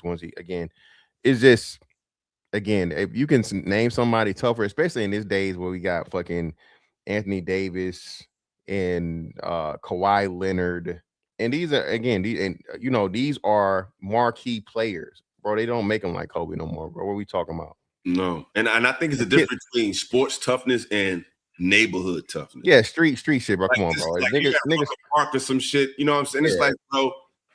To me, if you get hit in the NBA and you in that attack changes how you play for the rest of the game, then that's a lack of toughness. Like Exactly. if he got hit, first of all, we seen him. He swung back. But if he got hit and then he lowered his temperature and he stopped playing at a certain level, that's somebody that's not tough. I never seen nobody take Kobe and make him not play at a high level. Like I think Kobe is one of the toughest, or if not, the toughest player ever. Yeah, and shout out to KP. Like I said, he beat me to it. Kobe Bryant shot his last free throws, bro, on a torn Achilles and walked off the court, no help. Facts, y'all. Well, there's been another one in the books, episode 3. We'll see what goes on throughout the week of sports this week. I'm mad the NFL is over. We got to deal with the dry ass fucking NBA.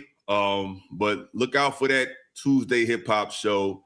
I'm sure y'all will be back for that. Oh, definitely pulling up for that, man. Everybody on my side, bro. We got to pull up for that because that's you think disco was crazy. Oh, That's gonna be crazy. Oh my God, man! So, you ready? That's gonna be a whole nother conversation, bro. But that's gonna be wild because I'm repping the tri-state all day long. But the thing is, my favorite rap group is Outkast. So I'm not region biased.